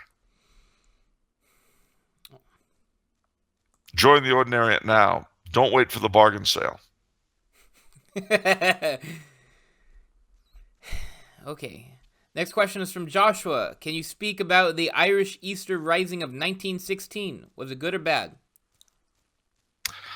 Oof. Some of them came from Kerry, some from the County Clare, from Dublin, Wicklow, Donegal, and the bays of the old Kildare, some from the land beyond the seas, from Boston and New York, but the boys that beat the black and tans are the boys of the County Cork. Well, anyway, I had to get a Nat song out there. Basically, was it a good thing or a bad thing? Well, I think it was a bad thing, really. But certainly its mishandling by the British was horrendous.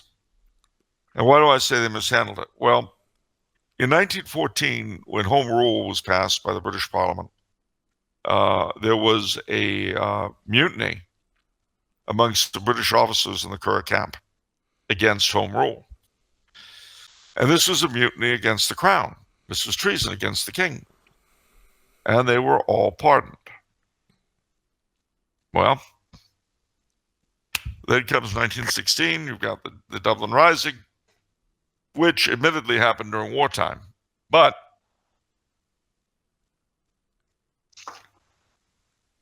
they shoot all of the captured leaders except one, because he was an American citizen and a native of New York like myself, Eamon de Valera, who was futurists would show they're going to shoot anybody. He was probably the one they would have done best shooting. But I believe that if the British had either shot both the Curragh camp mutineers and the Easter Rising people, they could have gotten away with it. But having pardoned the one and shot the other, they really made a huge mistake. I mean, but, again, it was wartime, they were desperate, and so on and so forth. Was it wise for the Irish to, it was interesting that when the revolt started, it was unpopular. It was the British mishandling of it that made it popular. But, as one prominent Irish Catholic unionist said, the tragedy of the relationship between England and Ireland is what happens when you have a quick-witted people ruled by a slow-witted one. Wow. Them's fighting words. Well, I mean, my problem is this. I love each of the three kingdoms. I really do. They all have their own tremendous value and so forth. But one has to admit that their mutual history has not been a happy one. Yeah. And you see, that was the thing. I mean, when you had Stuarts who were kings of all three, they could be kings of them individually. King of Ireland, King of Scotland, King of England. And rule them according to their own national genius, if that's the word I want. But a united kingdom of the three, it didn't work very well. Okay. Next question is from Jack.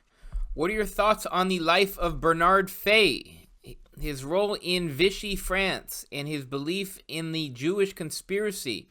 Seem rather problematic for someone like me who wanted to start reading some of his works. Is this all blown out of proportion, or is there an unfortunate truth to Day's life? Oh, I think it's typo. To Fay's life and beliefs. All right. Well, for starters, I wouldn't let those reservations keep you from reading his books. If reservations about an author's life kept you from reading books, you wouldn't be able to read 3/4 of the books around. That's the first problem. The second, and then you just have to weigh them the way you weigh any book. What is he trying to tell me? Why is he trying to tell it? Has he proved his point? That's the issue. Secondly, you got to remember that Fay was very much a man of his time. In the 19th century, all the way up to World War II, a fear of quote-unquote Jewish high finance was endemic to the European right. They were fearful that the wealthier sector of Jews were trying to erode Europe's Christian identity. Now, why did they speak of Jewish high finance? Well, who are the leading financial houses of Europe? They're all Jewish. Now, this is things are a little more complex than they appear, because by the same token, there were a lot of Jews in the leadership of the Russian Revolution. But then, by the same token, there were a lot of Jews who were uber loyal to the House of Habsburg in Austria-Hungary. So the question is, was there a deep Jewish conspiracy to at once be revolutionary, loyal to the monarchy, and dominate finance from Jewish Conspiracy Central? Or was it simply the fact that Jews tend to throw themselves into whatever they do, and whatever they do, they tend to become pretty good at it? Well, I don't know. Of course you don't. It's not a question anyone can be expected to answer and get through life without being beaten to a pulp by morons. But I think the second suggestion is likelier than the first. But imagine, if you will, our current fights over Christmas, since we're getting into the holiday season. This always brings up issues of the Christian nature of a supposedly Christian society. Now, inevitably, who is in favor of saying holiday instead of Christmas? A lot of our Jewish friends are behind it. I have to say, far from all. One of my favorite comedians, of course, and you know who I'm talking about. Yeah, Jackie Mason. Jackie Mason. He started Jews for Christmas. And he said, now he could get away with saying this, a Gentile couldn't. But he said, well, they are the majority. Maybe they should be allowed to have a religion of their own.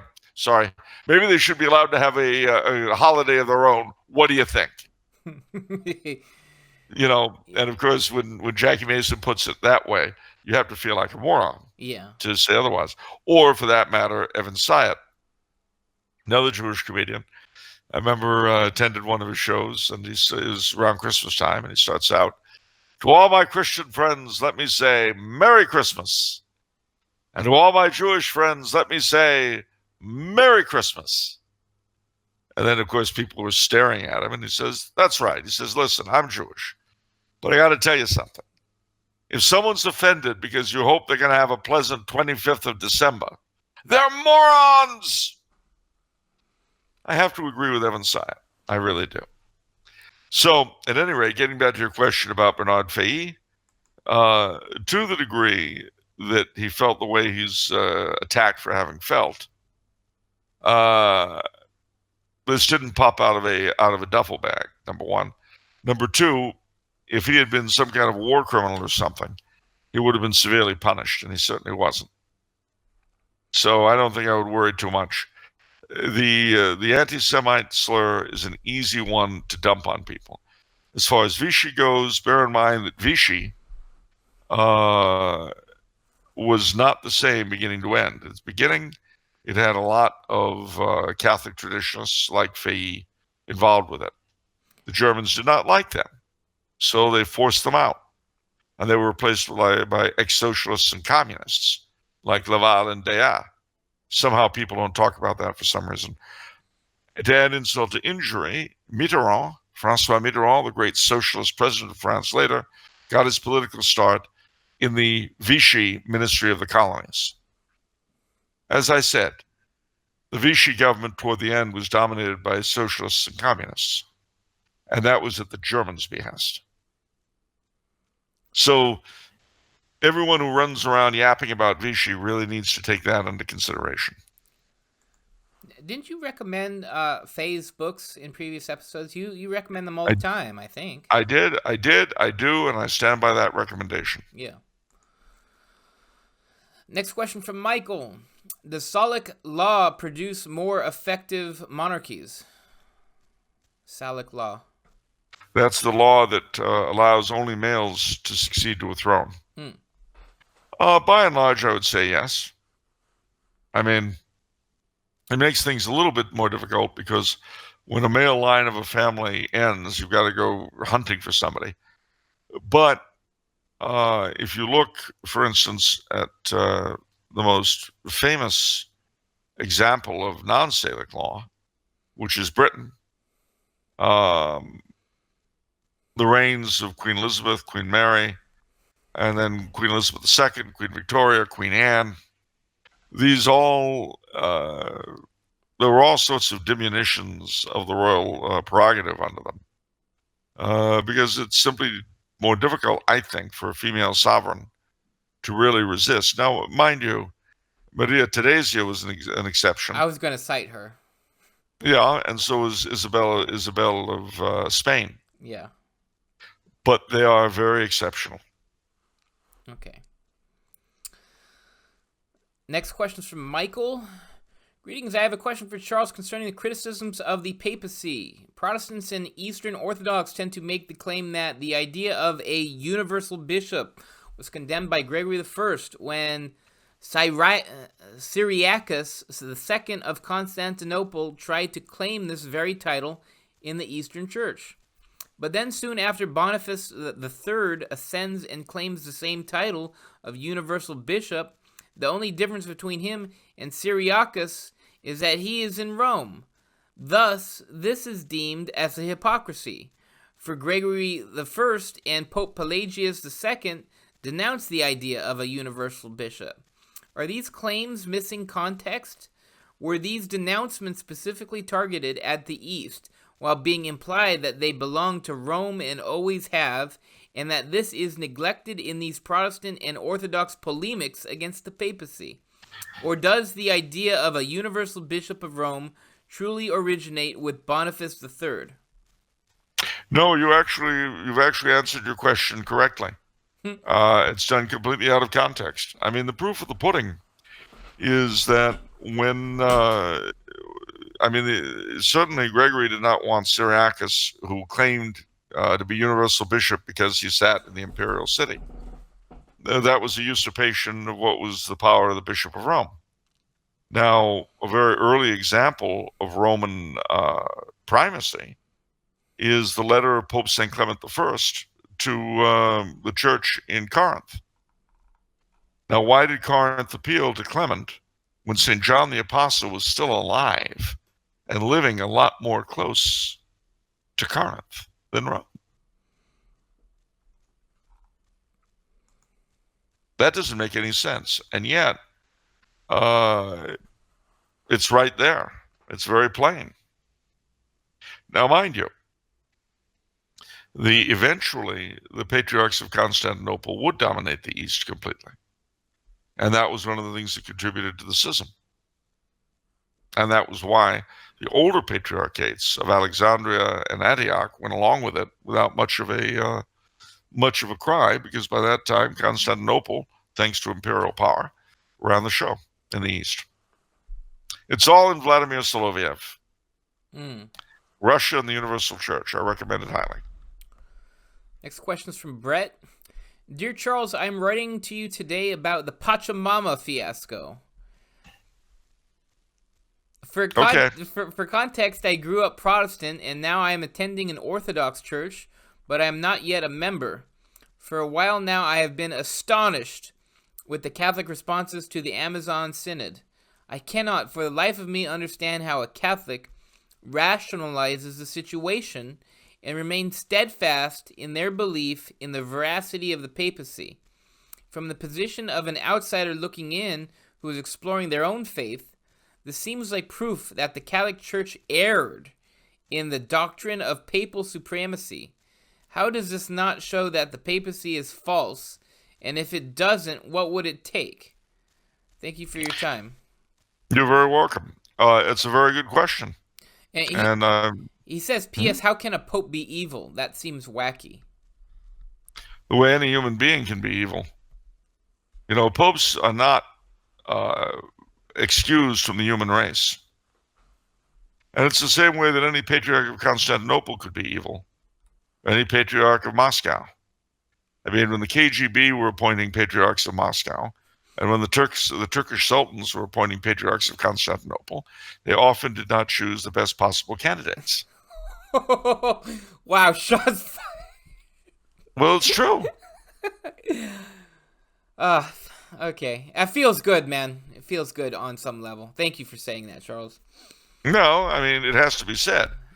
Um, Mind you, I don't think that past history uh, reflects either good or ill on the current holders of those two positions. Yeah. But it's an historical reality.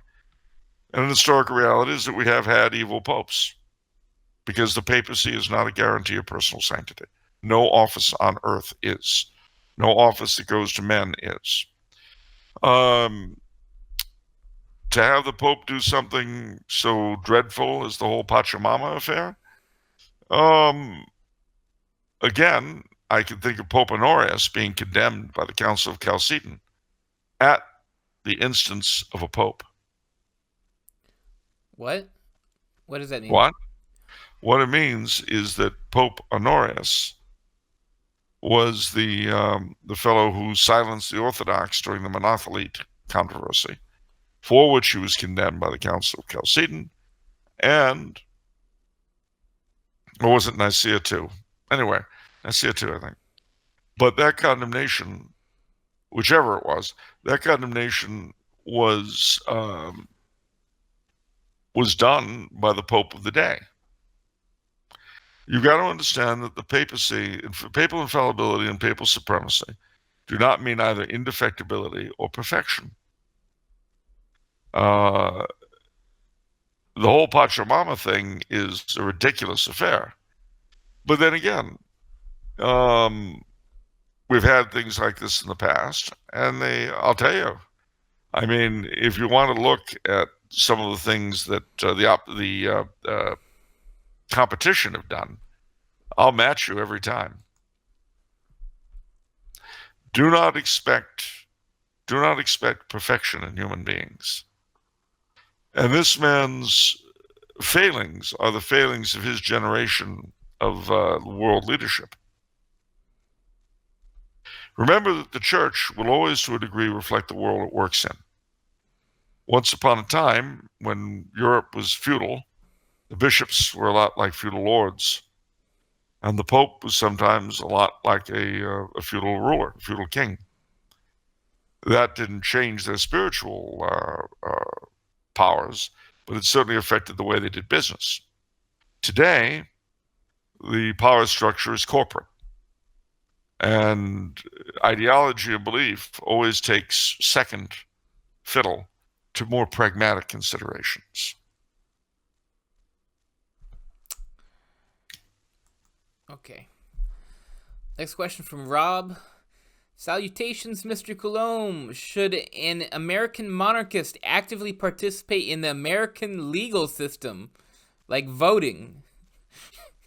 Would voting for a preferred candidate in a republic as a monarchist be considered hypocritical and dishonorable, or is it simply a means to an end?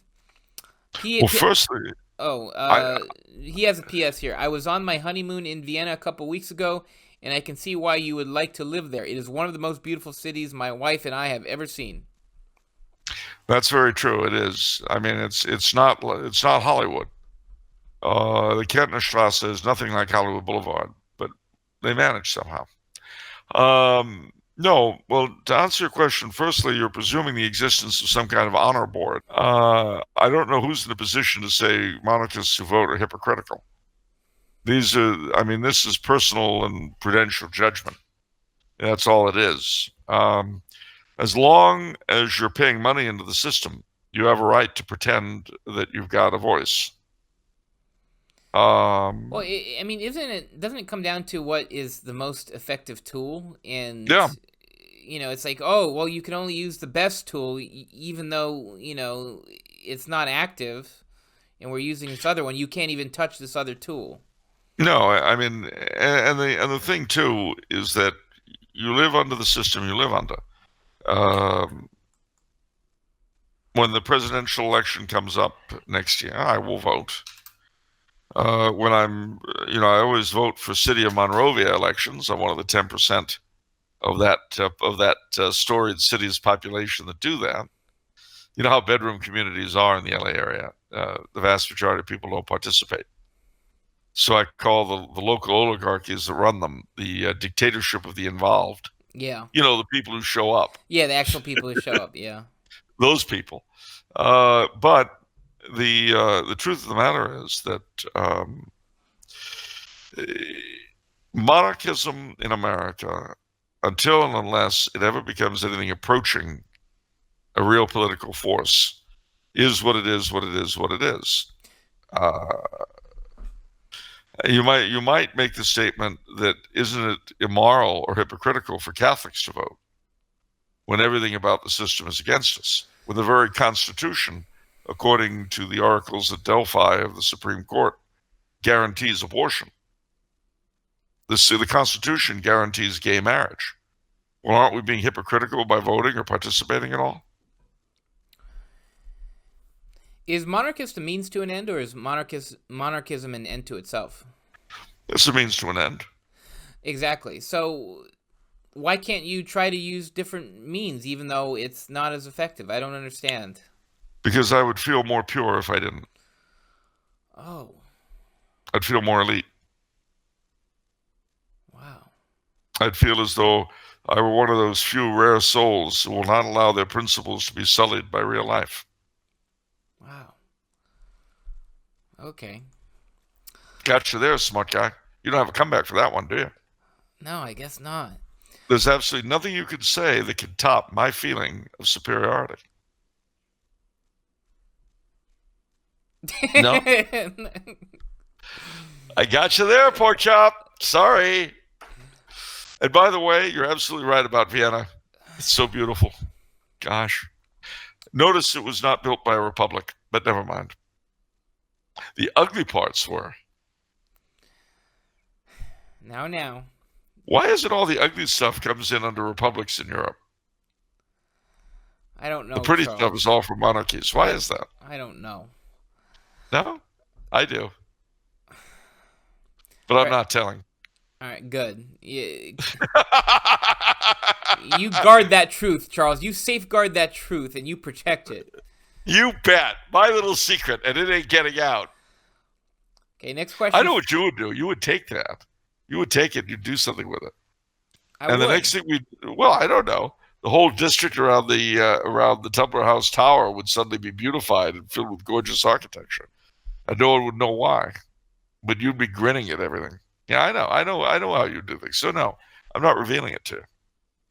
This is where I draw the line in the sand. I'm holding. What the hell? Yeah. What a weird spot to draw a line in the sand. This is the anthill I'm falling on. What the hell? This is it. That's so random.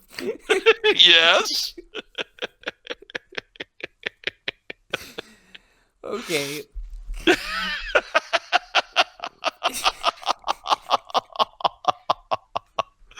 Well, you see, I've just proved my dedication to the cause. I'm very proud of myself.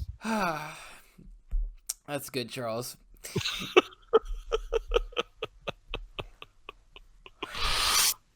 All right. Are we ready? Yeah. Next question from Bob. What are your thoughts on Blessed John Duns Scotus? Well, I was born on his feast day, so I have to like him. Wow. Wait, Blesseds have feast days? Yes. Oh, wow. Okay. So I don't have a choice there. And of course, the fact that he backed the Immaculate Conception speaks very well for him. And he's part of the Franciscan school, people I like, Bonaventure, Raymond Lully, all those guys.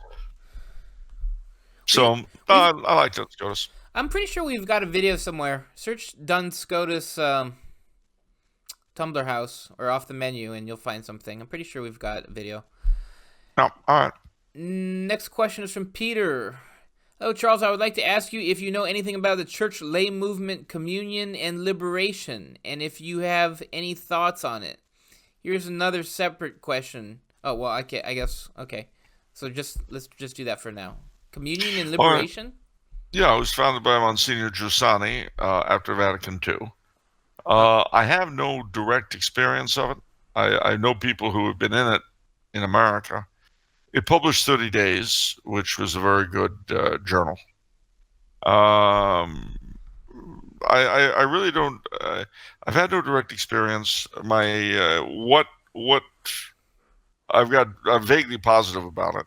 As vaguely positive is about all I can say. Okay.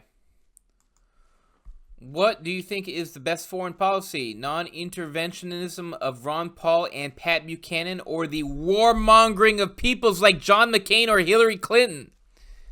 Okay, well, firstly, I can see that you're asking this question in a spirit of nonpartisan impartiality, which I highly appreciate.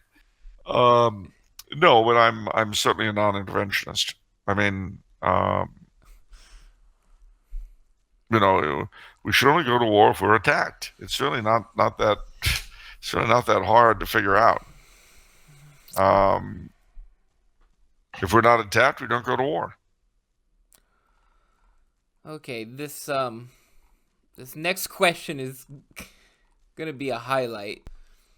This is probably the longest question of the episode so far, and based on this guy's punctuation and caps lock, it's going to be the wildest. Are you ready? Okay, I'm ready. Buckle up, boys. It's going to be a bumpy ride. Okay, question from Peter.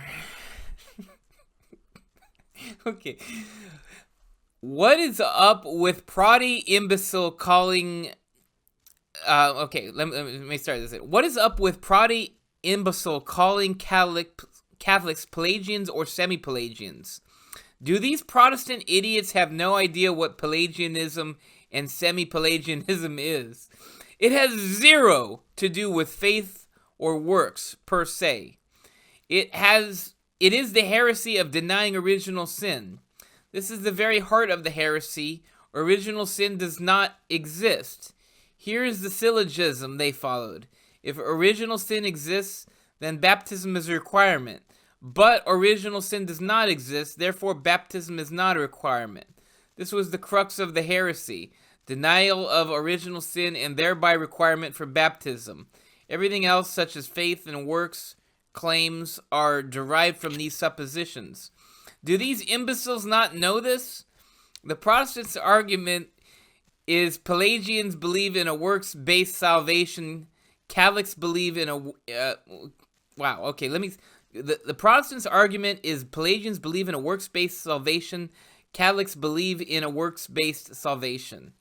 Therefore, Catholics are Pelagians. Ironically similar to Hitler. Hitler was against smoking. This guy is failing on punctuation so badly.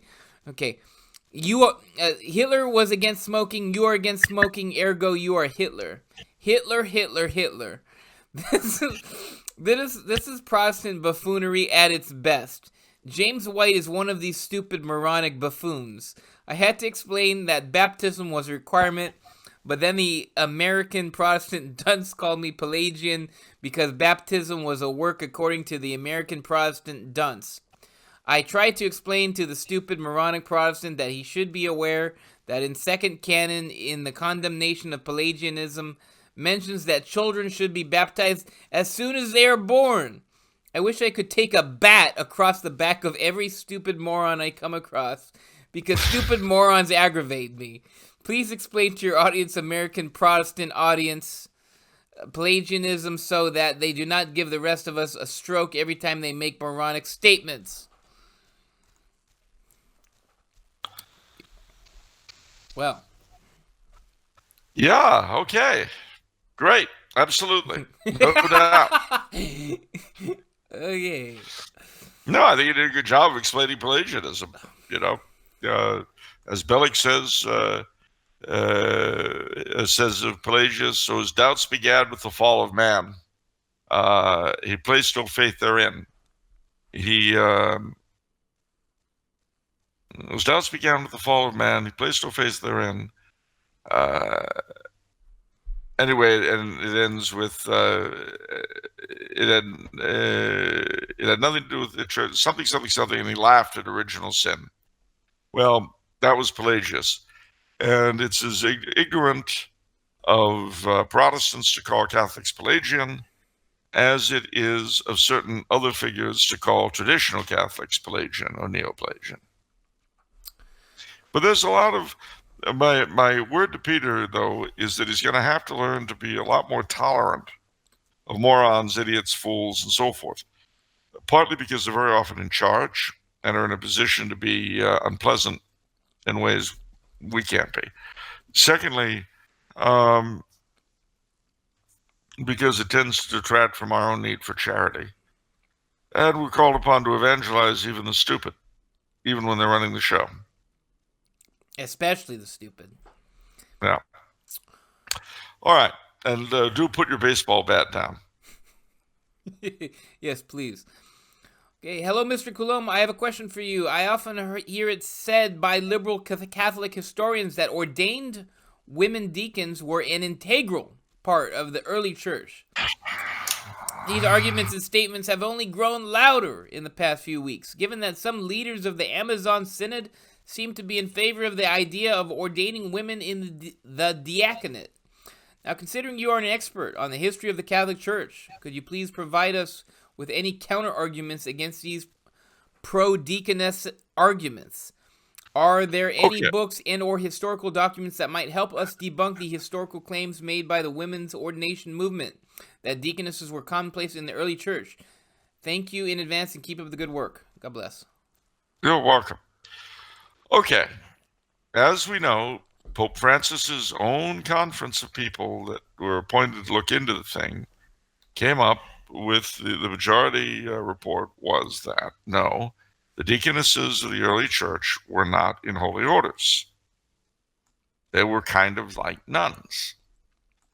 We still have the rite of consecration of deaconesses. It's still around. I don't know if it's used, but they still got it. It confers no sacramental authority whatsoever. It is not a sacrament. These people are fooling themselves. I mean, the whole Amazon Synod, I have to say, from top to bottom, was one of the most ridiculous performances seen in recent years.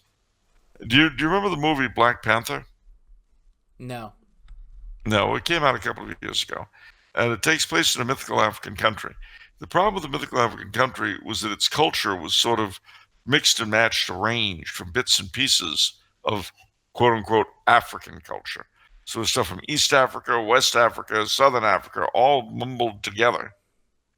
It would be like having something set in a European country that obviously was, the Dutch wooden shoes and Swiss cuckoo clocks, and I mean, you just know it's just stupid Hollywood people and their idea of what these things would be like. Well, that's what the Amazon Synod was like. That's why they had the whole Pachamama deal. Pachamama is a Peruvian deity, nothing to do with the Amazon. I know that's beyond the knowledge of wealthy German prelates who don't know anything about it anyway. I mean, they don't know about their religion, so why would they know about the Amazon? But the whole thing was assembled like a bad 50s exotic Hollywood movie, in an exotic setting. Well, wait a minute. That's supposed to be the Amazon, but the Amazon doesn't have Chinese sampans in it. Well, no, but nobody's really going to know, and it gives the whole tropical thing. Well, okay, but why are there gorillas? They don't have gorillas in the Amazon. They don't belong there. They're in Africa. No, but I mean, it's jungle. You know what I'm saying? It gives the feeling of jungle. Well, that's how the whole Amazon Synod was, top to bottom, beginning to end. Even the Pachamamas weren't real pagan idols. It was semi-mass produced for tourists in Manaus. Layer after layer of stupid is what you get with the Amazon Synod. You don't like the feeling of jungle? I love the feeling of jungle. I love Tarzan. I love Bamba the Jungle Boy. But, okay, Edgar Rice Burroughs had the character of La, priestess queen of Opar. Maybe that's the kind of deaconess that they're going for out of the Amazon Synod. A hot chick with, golden ornaments and stuff like that. I could say that. Yeah, of course. It's Peter, I share your pain. Maybe I should borrow Peter's baseball bat. Charles, can you please go? Next question from James. Charles, can you please go into detail about the deposition of John the 12th via a synodal pronouncement in 963? Is the process of a synodal deposition of a reigning pope still a possibility under the current iteration of canon law? And is the thesis of St. Robert Bellarmine that the pope is to be judged by no one in this world the official stance of the church, which is binding on the faithful? Or can it be challenged, especially as the crisis of the current pontificate has reached an apparently critical point? Yeah, to answer your question, John the 12th's deposition was found to be, gosh, I can't think of what I'm thinking, ultra vires. In other words, it was not valid. Even though John the 12th was a horrible person. Is he the one that got holy order as he became pope? Yes, and was murdered by his mistress's husband and died in her arms. Yeah, so he was placed there for political reasons. He was, but he was the valid pope. And how old was he as pope? He was like he was in a teenager. He wasn't right? 12. He was 16. Something yeah, like he that. was 16.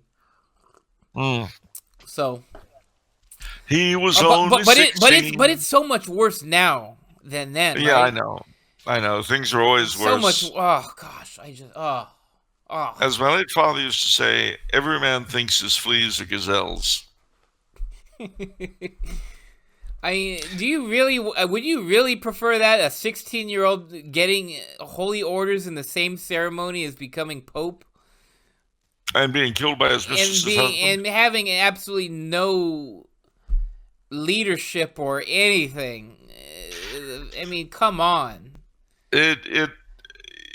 I'm satisfied to live when I live. Me too. I mean, this stuff I know about. Yeah. I don't know what they did. I don't know. One of the things we'll never know is how parish life was in those days. You know? That would be interesting. Now, anyway, so then as far as Sir Robert Bellarmine goes, he is right. The Pope cannot be judged, that is to say, in a formal judicial trial, by any power on earth. Yeah. I mean, it's unfortunate at the moment, but you see, as with so many other things, that when they're great when they work properly. When they don't, they're very annoying. But that doesn't mean they should be gotten rid of. It just means, you know, in future you try to use better care with who takes the position. All right, what else you got? Question from Raphael. Francisco Franco's body was recently moved in Spain from the Valley of the Fallen to another tomb. Often I hear that Francisco Franco's was behind the death of many of the people he ruled over, while on the other hand, he seems to have been friendly with the church and he reestablished the Spanish monarchy. Who really was Francisco Franco? Well, all right. Firstly, the first thing you got to bear in mind is that if Franco had been defeated in the Spanish Civil War, Spain would have been a communist country. Now, I realize that in a period where Bernie Sanders is popular, folks don't realize what communism means. But here in Central Europe, it's even now, 30 years after the fall of communism, it's very easy to see what communism meant. It was horrible. And the Spanish today, at least the liberal Spanish, love to whine about Franco. Believe me, if they'd lived under the communists, they would have really known something. Franco was not perfect. He wasn't wonderful. But compared to the communists, he was great. Number one. Number two, he was very adept because, you know, the opponents, usually what makes counter-revolutions against communists and socialists fail is that because they're made up of various factions that have often very different interests, they're so divided they can't do anything effectively. But Franco was able to bring together the Falangists, the Carlists, the monarchists, and various other groups that opposed the Spanish communists. And he got them to work together efficiently and effectively and win in 3 years. I mean, my gosh, imagine that someone had come along and was able to do that with Russia in the Russian Civil War. How different, if there had been a Russian Franco, how different the history of the world would have been. The closest they got was Admiral Kolchak, and he didn't fit the bill. Yeah. So that's who Franco was. What's next? We also have other videos on Frank. Charles goes way more in depth in other videos. Again, search off the menu Franco, and you'll come across something. Okay, next question is from Quack. Why do some Eastern Catholic churches recognize and venerate schismatic saints? Well, for several reasons. Now, a good question, though, that should be asked is, why does Rome allow them to? Okay. Which is the real question. And the answer is simple. Number one, they, like any person considered a saint, they were renowned for holiness of life, and there were miracles attached to them, number one. And number two, although living in a period of schism, they are not known to have been schismatically minded themselves, i.e. they didn't attack the papacy or the Catholic Church. So that's why. You've got to bear in mind that schism, in a lot of ways, becomes very much a personal choice. I've gone on before on this broadcast about the Serbian lady I met, who was a furious defender of papal primacy and of purgatory, all the while being a practicing Serbian Orthodox. And then I contrasted her with several prelates, Catholic prelates, and asked the question, well, who's the real Catholic there? Yeah. Yep. Okay, next question is from Timothy. Mr. Coulombe, I have become interested in the Catholic worker movement. I'm given to understand that you support this movement. I believe that the tenets of the Catholic worker movement fit well into a distributive society. One might even say that the Catholic worker movement is distributism in action. However, I had some people tell me that it is communism in disguise. How do you respond to this? First, I take a heavy sigh, like that. Then I roll my eyes like this. Then I say, there certainly were people who were real lefties associated with the Catholic worker. Also, I have to say that some of Dorothy Day's choices of allies were not very prudent. However, I could say the same thing about Father Charles Coulombe, whose work I respect very much as well. It's interesting that Peter Morin, who was Dorothy Day's co-founder of the Catholic worker, would sometimes shock and horrify both Dorothy and other members of the organization by approvingly quoting not just Father Coulombe, but Marshal Pétain. Mm-hmm. And when they would say, well, how can you do that? He'd say, when they're right, they're right. And that, for the most part, by and large, a lot of what the Catholic workers said and did was pretty good. Well, wasn't, but they were hardly communism in disguise. And very often you'll find people who feel that they were consider that distributism is really socialism, which has been a point of view that's attracted a certain amount of notoriety in recent months. But again, if you feel that passionate about it, bear in mind that at the moment in the United States, we're as close to getting a distributive system as we are to getting rid of abortion. But I'm in a market for an organization that is as pure as me. You know, I mean, the Knights are just, and then TFP is just weird. And the Catholic worker movement is just too liberal. And pro-life movement is just too non-discriminating in general. I mean, there's non-Catholics in there, so I don't know. I mean, do you know any organization that I can really? I mean, really, I feel like I have no choice but to sit on the couch, really, until like a pure organization comes along and one I can really get Yeah, behind. You know what I mean? I don't want to be a sellout. You know what I mean? yeah. I think what you should do is stay home on the couch, watch old movies, and nurture your purity. I like that. I I don't have to tell you this stuff. You know what to do. I know what to You do. just No, sit I there, you know. watch old John Wayne movies, or whatever you like. You drink your beer, and you think about how terrible everything is, and why doesn't someone do something about it? I know. That's what I'm. Yeah, right after this, I'm gonna do that. Yeah. God forbid you should get involved doing anything in the real world, because you could settle yourself. Absolutely. You have to be careful. Imagine that you joined a group, and it turned out that its co-founder, who's been dead for say 75 years, had once been to a communist meeting. Now, don't you think that all the work they've done since then and the work that you did with them is now completely destroyed as far as its Absolutely. goodness? Boy, that guy pulled the wool over our eyes. I'll tell you that. What a Exactly. disgrace. Yeah. It's a shame. But the way to protect yourself against it, the way to safeguard your purity, is stay at home, watch old movies, drink beer, and just curse to hell all those people who'll do nothing. Absolutely. Okay. That's what I do. Yeah. No, it's the thing to do. Okay. Question. Another question from superfan Max Wild. Yeah, it's been a while. Okay. Been a while for wild. Yeah. He says, "Hi. I just wanted to ask Charles two questions. First, how are your studies going? What have you been Great. studying?"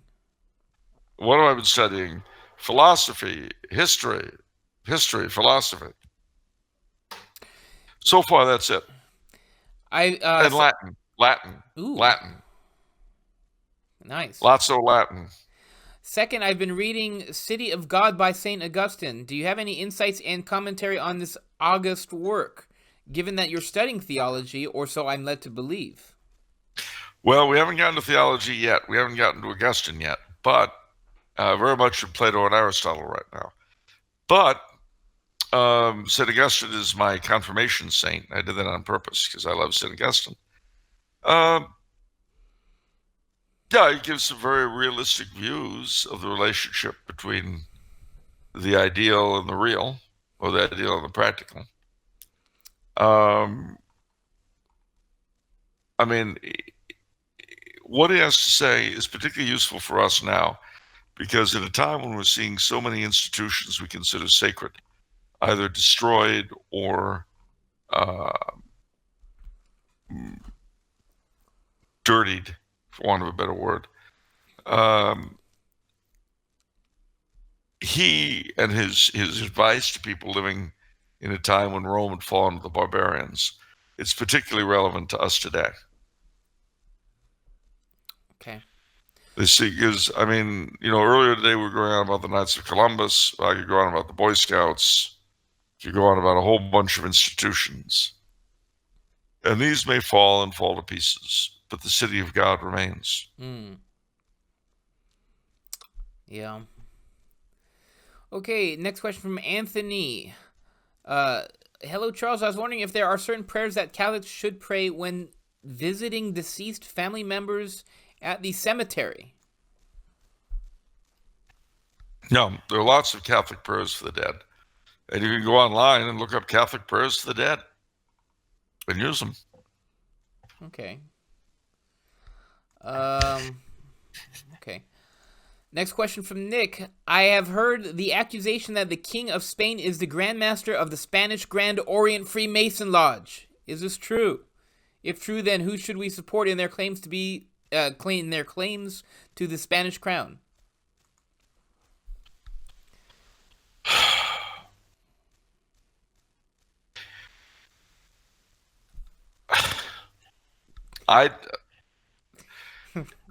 Not being a member of the Grand Orient Lodge of Spain, I don't really know who their Grand Master is. I hadn't heard it was the King of Spain.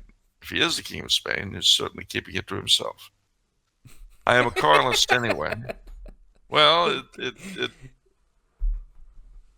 I'm a Carlist anyway, So, of course, I support the senior line of Bourbon Parma.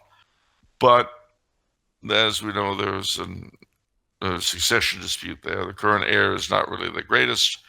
His uncle is considered sort of the curator of the throne, as it were. But he has no children, although he's got all the right ideas. So I don't know. It's a messy, messy, messy setup in Spain. All right, a couple more questions from Nick. Charles, do you think that the current constitutional monarchies could be playing the political long game? Could the Spanish Bourbons, the Windsors, or House of Belgium be content to remain figureheads for the time being until things get so bad politically that the people will accept the restoration of the crown's powers? Also, why did the Spanish Bourbons relinquish so much power after the death of Franco? Well, I would love to think that that were the case, that they had some sort of long game like that. I really would be happy if that were true. I don't think so, but let's pray I'm proved wrong. As far as they're relinquishing it because it was the democratic thing to do. And of course, the royals of today have come to accept the democratic myth as much as anybody. Right, Charles. What do you think was on the? Who do you think was on the right side in the Chinese rights controversy, the Jesuits or the Dominicans? While I realize that the Dominicans were right in their non-tolerance of paganism, it seems that the Jesuits' way of conversion in China was making great progress, and whatever Confucian ancestor veneration rites could have been transformed into ritualized prayer for the repose of the souls of their ancestors. I would like to know your opinion on this. Well, it's a good question. Honestly, I find myself in agreement with both sides, which is a terrible position to be in. Sitting on the fence. Yeah, I know. I'm sorry, but for just the reason our questioner said, I completely agree with the Dominicans in their zeal to maintain the purity of the faith. I completely agree with the Jesuits in their desire to do anything possible to bring people into it. And my knowledge of Chinese and of Chinese customs is not so great as to be able to render a factual judgment as to which of the two is more correct in this particular case. Eventually, 200 years later or 300 years later, Rome decided that the Jesuits had been right after all. But I don't know. Beyond what I've said, I really can't go. Okay. Question from Arlene. Actually, that's someone who's asking you if you'd be interested in publishing our poem collection. That's not appropriate. Not for me, anyway. Okay. Next question is from Marlon. Were Catholics in America before Vatican II monarchists, or were they mostly fine with the American system of government? They were mostly fine with the American system of government. They were grateful just to be here and had no desire to, for the most part, there were a few exceptions, but for the most part, they had no desire to mold the country into something Catholic. They wanted to fit in, they wanted to be accepted, and possibly even get one of their own elected as president, you know. Wouldn't it be great if we had a Catholic in the White House? Everything would be better, you know. Oh, sure it would. One of our own, you know, maybe somebody from Boston, one of them Kennedys, you know. Yeah. Okay, next question from Alexander. Which of the following events do you think did the most damage to Christendom? The fall of Constantinople, the Protestant Reformation. Shame on you for using that word. Protestant Revolt. Treaty of Westphalia. Dissolution of the Holy Roman Empire. World War I and the dissolution of the Russian Empire and Austro-Hungarian Empire. You got 5 to choose from. Gosh, they're all so bad. Well, I suppose you could make the argument. The toughest question is the Protestant Revolt versus the fall of Constantinople. would there have been a Protestant revolt if Constantinople hadn't fallen?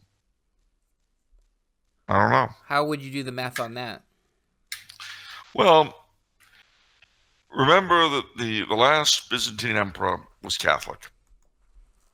The Council of Florence was only the Union of Florence between East and West was only broken because the Sultan appointed the Patriarch of Constantinople to do it. There are a lot of imponderables there. There really are. Yeah. If the revolt had not happened, would a religiously united Europe have pushed the Turks back back into Asia? I don't know. Would the lack of the Protestant thing have allowed Hungary and those countries to fend off the Ottomans, especially with the support of all Europe behind them? Don't know. But if the Ottomans had been stopped earlier on, would there have been a Protestant revolt? I don't know. Okay.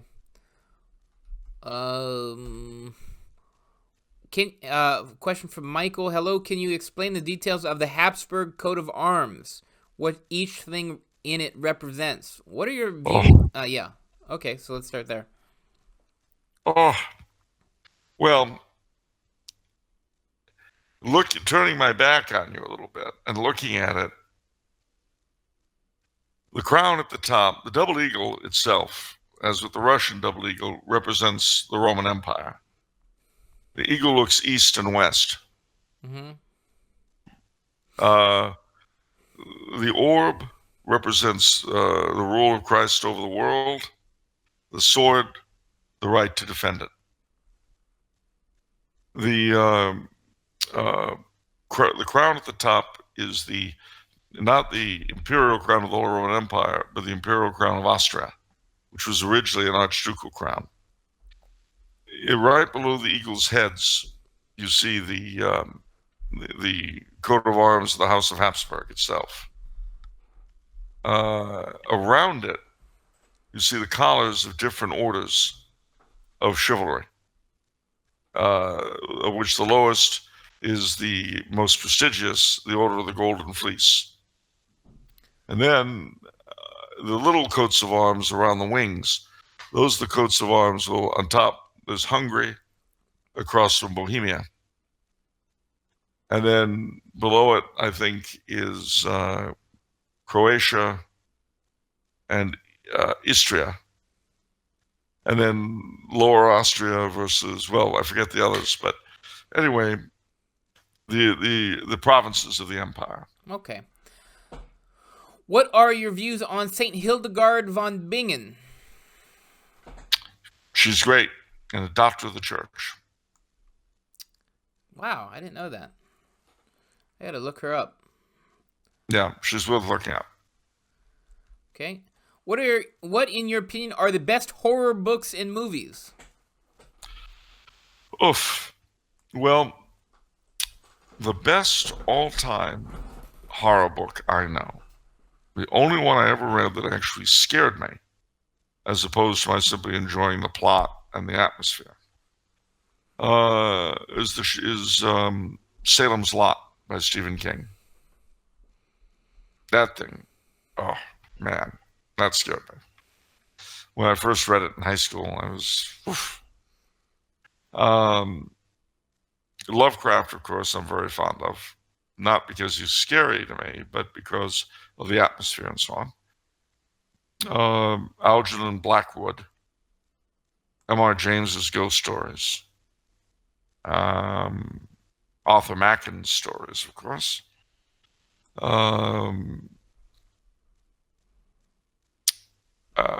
Oliver Onions, E.F. Benson.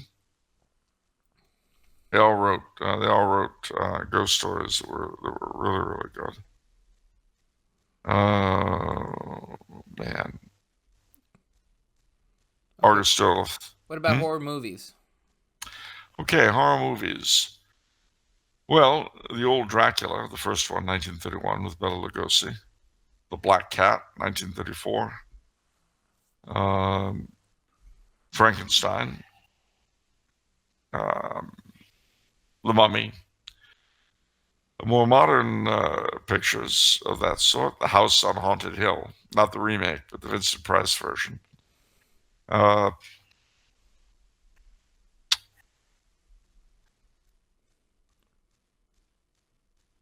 the White Zombie, of course, again with Bela Lugosi. Okay, that's good enough. All right. Okay, next question from Raphael. Charles, I know the church believes in a sort of predestination of the elect. I also know there is a Thomistic way of explaining it and the Molinist way of explaining it. As far as I understand, both allow the free will of the individual while still attempting to describe how and why God gives grace to people. Which theory do you believe and why? To be honest with you, I accept the dogma and I really don't think about theories. Okay. I mean, if you ever want to go crazy, try to figure out the exact relationship between grace and free will. Okay. Next question from Mathen. Do you think Catholicism would benefit from creating a national law system based upon Catholic teaching, much like the Old Testament laws or Sharia law? One of the weaknesses of Christianity seems to be that it has no legal system to support a Christian nation. Even in the Middle Ages, there were secular courts, and the monarch and religion were, to an extent, separated, so that the church handled the religious side of things while the monarch handled the political side of things. Yeah, but that system worked very well. Canon law plus the civil law.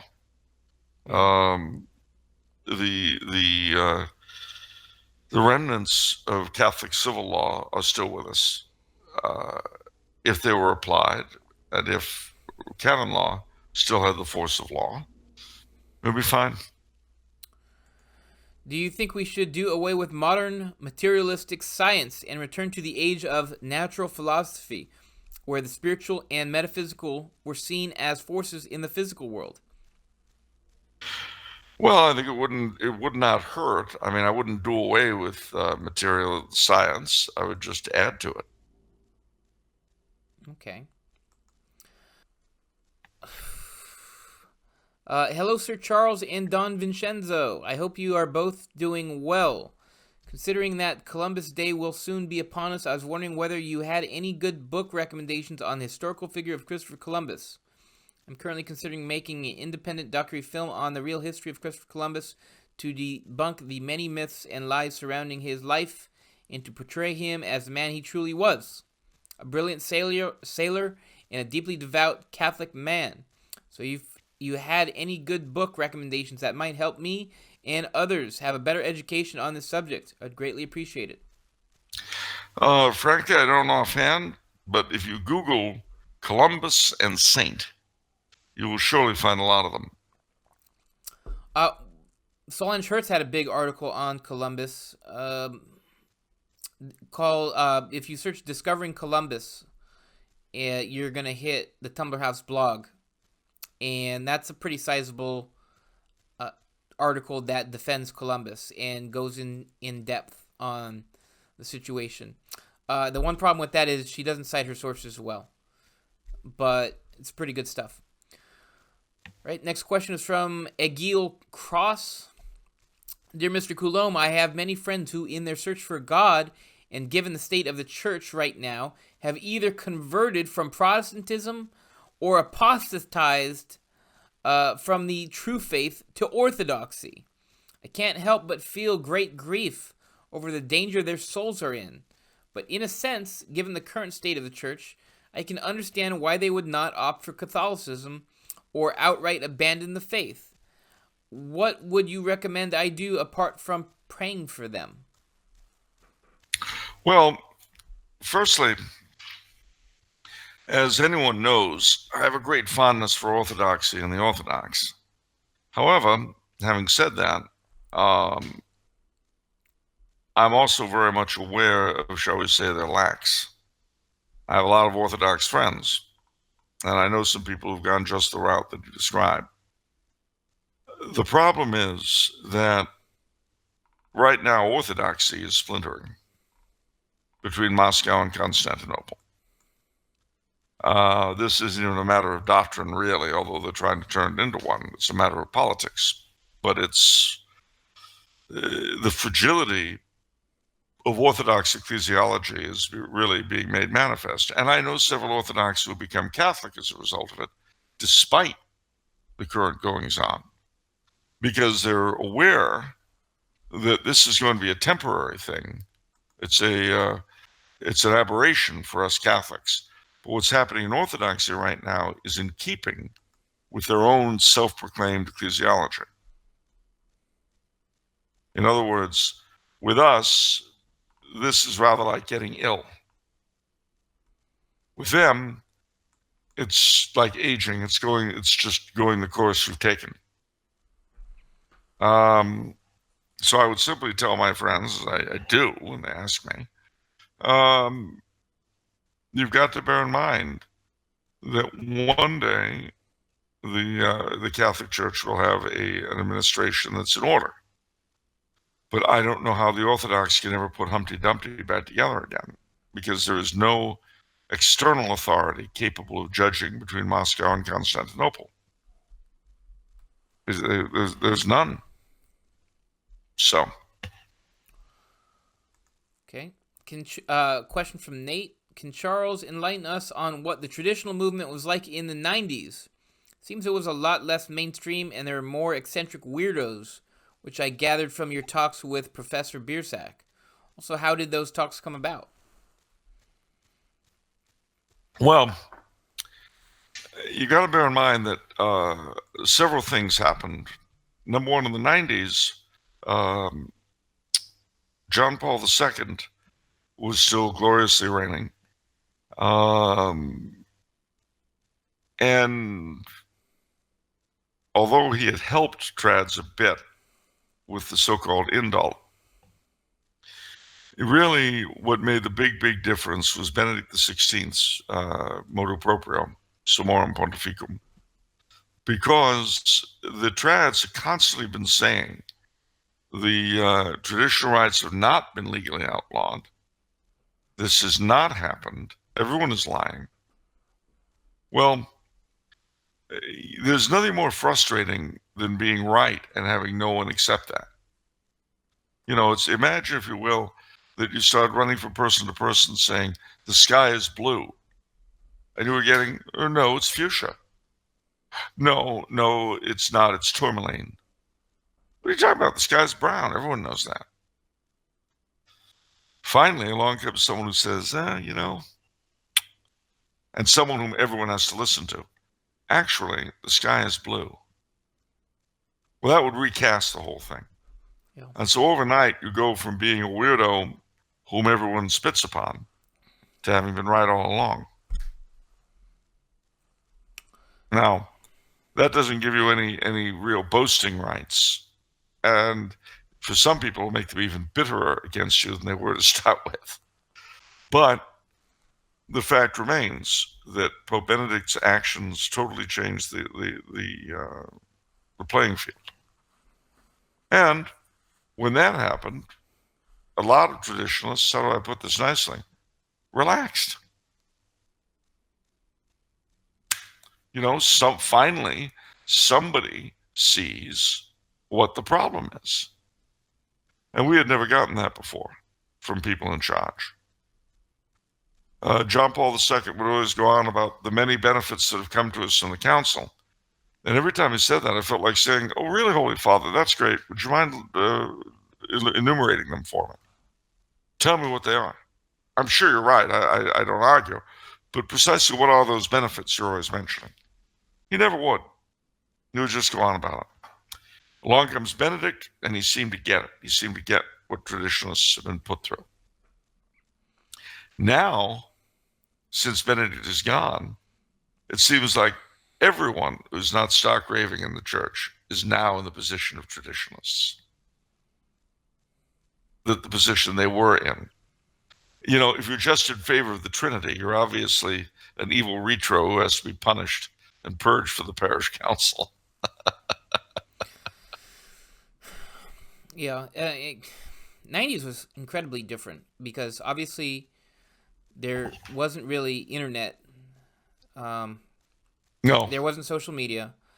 Michael Voris, Taylor Marshall, and all these other people were either not Catholic or not practicing their faith at the time. Yeah, that's true. I mean, they just were.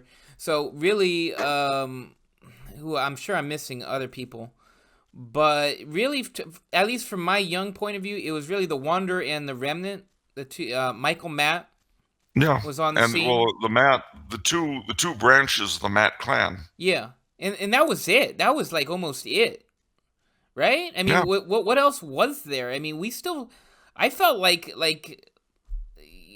persona non grata. No, very much so. Very much so. And well, I mean, I can remember. I can remember a mutual acquaintance of ours, an older lady, who years ago would have had nothing to do with the traditional mass. Even receiving on the tongue, she considered, strange. And I asked her son, I said, ask your mom this, because she had expressed concern about her son going to the indult masses with me. Yeah. And so, and she was very worried about him turning traditionalist and all that. And so I said, ask your mother what would be better, for you to go to the traditional mass or no, to the SSPX or to turn Protestant. Yeah. Ask her that. Yeah. Well, that was the way things were in the late 80s. They were that crazy. The lady in question, incidentally, is now a complete trad. Okay. But things have changed. Yeah. Everything changed around her, because back then also in the 80s, the mainstream wasn't so crazy. Yeah. So you've had several things happening at once. For a lot of people, trads seemed like a strange weirdo minority, and reacted like strange weirdo minorities will react, because the mainstream didn't seem so nuts. Now the mainstream is Pachamama. Yeah. It's Susan from the parish council. So, but believe me, Susan, she was not so crazy 30 years ago, clutching her guitar, when she still had streaks of brown hair. Now that it's all white hair, and she's saying, we need more guitars to attract the young people. Well, Sue's old gal, I think you're out of your element. And I think Los Angeles Archdiocese is kind of a microcosm of the situation. Because in the 90s, under Cardinal Mahoney, oh yeah, the FSSP were not allowed in our diocese. Yep, absolutely. They only came in like several years ago. Like I had absolutely no experience with the FSSP. Well, no, they only came in when Archbishop Gomez permitted them. Yeah. And that was it. He allowed them in, and so they came in. But it was a different world. So anyway, I hope that answers. Yeah. Okay.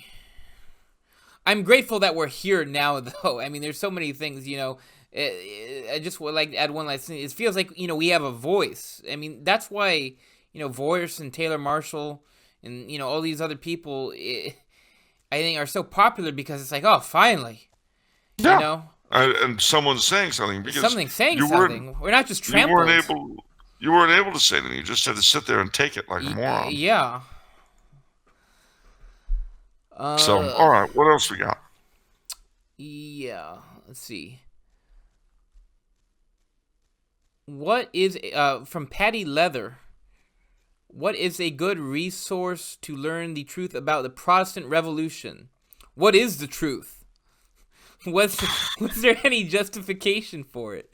Popular history holds that the truth, Popular history holds that the Catholic churchmen were corrupt and took advantage of the people. Protestants and seculars often represent the 16th century church as an organization that abused the peasants in an economic, political, and theological terms. What is the truth? God bless Tumblr House. Long may it promote wisdom in a society of Antifa, diarrhea, LGBTQ, satanic madness colored with rainbow bright pederasty and all sorts of antichrist degenerate lunacy. Extra ecclesiam nolo salus. Thank you for your hard work. I shall be supporting you as much as possible in these dark days, and I hope others do too, so Vinny can support himself with only a Tumblr House salary. Oh, thank you. God bless Tumblr House. All right. Well, that's very kind of you.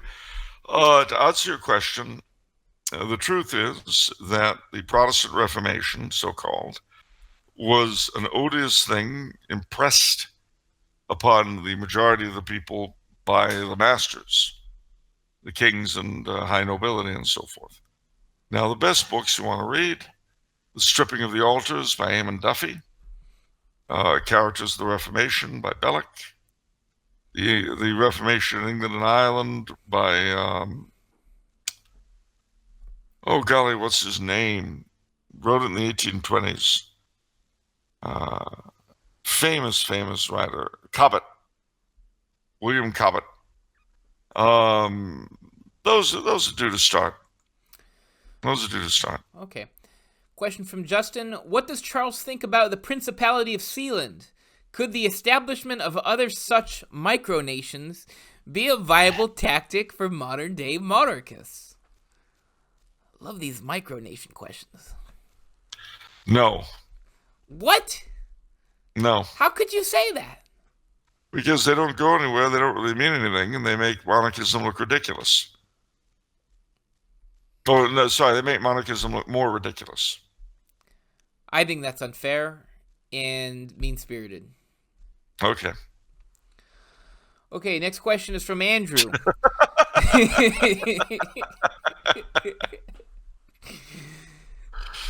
What is Charles's opinion on Baron Roman von Ungern Sternberg, Yeah. the last white Russian commander to fall to the Red Army? Perhaps one of the most colorful characters of the last century. Wow. It's true. He was a colorful character. He was cray-cray. Tell us about that. Well, he was part Mongol, part Tartar. He fought with Admiral Kolchak in Siberia during the Civil War, and then when Kolchak was betrayed by the Czechs to the Soviets, he kind of set up on his own. And then he withdrew from Siberia into Mongolia, and the Reds chased him into Mongolia, and eventually he was killed. But he was a barbarian ruler. He was bizarre, just very strange man. Barbaric splendor. So, an exotic. Barbaric splendor. Yeah. I like that. Yeah. That's awesome. Okay. Next question is from Liam. Hi, Charles. I was thinking about praying a rosary or novena to a historical person who was never a Catholic in his life. A Presbyterian, I believe, for an illness I have. I was planning on praying to the songwriter Stephen Foster. Songs have had a profound effect on my life. Is this a sinful act? Also, if I do get cured swiftly and easily, will this prove Protestants can get into heaven? The answer to your question is it's not a good thing to do. You don't pray to Protestants, number one. Number two, no, it wouldn't prove anything of the sort. It would just prove that God wanted you recovered quickly. I doubt you're going to get a miracle out of Stephen Foster. If it's any consolation to you, I love Stephen Foster. But not I enough feel to pray about to him. Stephen Foster. What's that? No, I was I'm sorry? making a bad joke. I said, but not enough to pray to him. No, not enough to pray to him. Well, I wouldn't pray to Washington Irving. And I love Washington Irving. Yeah. I wouldn't pray to Hawthorne or Longfellow, and I wouldn't pray to Edgar Allan Poe or H.P. Lovecraft. Of course. I love them all, but my affection for an artist does not is not salvific. Of course. Okay. Question from Henry, does Charles consider Nostradamus to be a legitimate prophet? And what is the church's view on him? Does he think that the true texts of his prophecies was lost to centuries of false reprints and augments made by those who thought they could interpret him?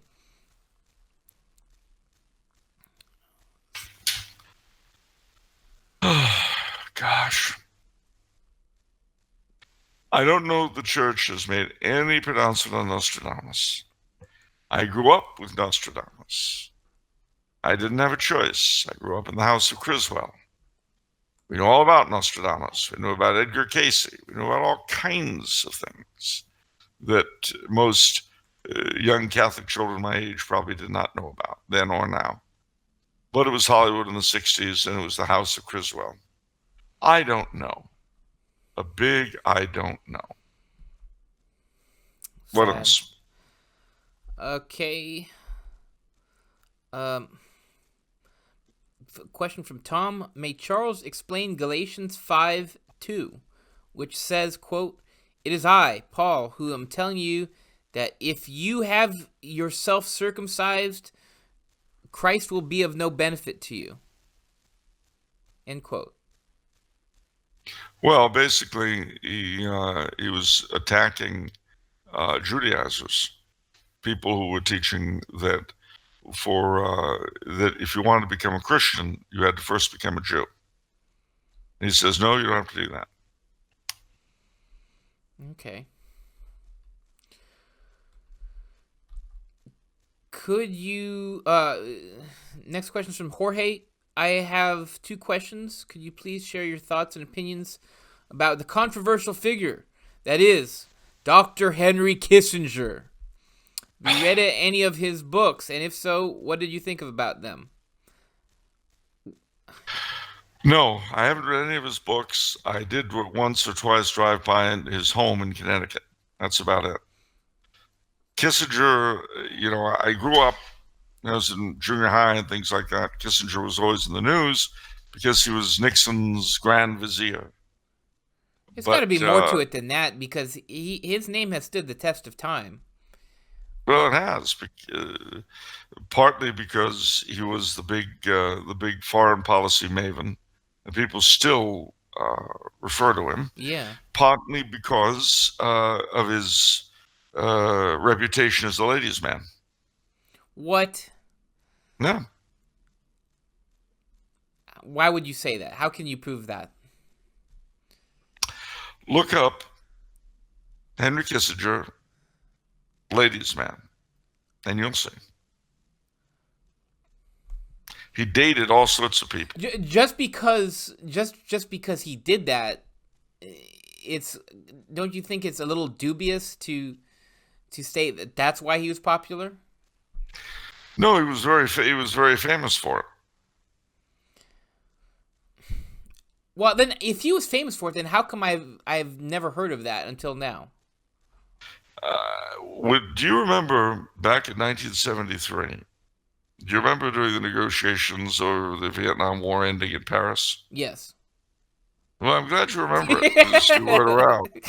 I certainly remember it. And I remember one of the big things was there was always going on about what famous chick was seen on his arm last. I'm telling you, Wow. It was a big deal of the Kissinger mystique. So basically, the Kissinger mystique, it has nothing to do with any brains or any... No, he was considered bright. That was why none of the chicks were bimbos. Okay, fascinating. I don't proclaim to have any, super knowledge of Kissinger. It's just, it's coming out of the blue that, oh yeah, he's ladies' man. That's why he's popular. Yeah. Okay. Well, the idea was that he supposedly showed that you could be an incredibly brilliant intellect and yet be considered hot by the ladies. Wish fulfillment for a lot of eggheads. Oh, it's all starting to come together now. What does oh gosh, he uses the E word. What does an eccentric monarchist like yourself opine about the current European dynastic quarrels? Who, to your mind, should occupy the throne of France, the Count of Paris or Louis Alfonso de Bourbon? Should the Carlist pretender Sixto Enrique sit on the throne of Spain instead of the actual liberal monarch Philip VI? Well, first, there's an eccentric. I don't know that my views matter all that much. Oh, sad. I Well, play just the E entertain card. us. I mean, eccentric. It's like a a circus act. Oh, then my rates go up. Oh, oh, okay. You gonna play games? Okay. No, if you use the E word, you get bupkis out of it. Oh man. No, No, I'm I not a agree. circus I performer. agree. Okay. Question from Khalil. What does Charles think of Enoch Powell? Oof. Interesting man. Thank God his Rivers of Blood speech hasn't come true yet, but it seems like it might any day. Tell us about that. What is Well, that? basically, he spoke out against massive immigration to Britain from the Commonwealth. And he said that eventually what would happen is that you would have rivers of blood running the streets of Britain between the natives and the immigrants. And although that hasn't happened yet, and to a certain degree, some of the immigrants have been really assimilated into British society, it was a warning that was not taken seriously at the time and probably should have been. He was a wild guy, that's for sure, and very much a Protestant Brit, no doubt about it. But I don't think he was entirely right, but he was far from entirely wrong. Okay, next question is from Tom. Hi, Charles. What do you think about homosexuality? My cousin just came out as a lesbian, and I'm unsure how I think about that. Who came out as lesbian? Tom's cousin. Well, I'll tell you what I think. I think that homosexuality is a sin like every other sin. I think it's insane erecting quasi-ethnic group status on the basis of sinful behavior. I mean, why don't we deal with adultery this way?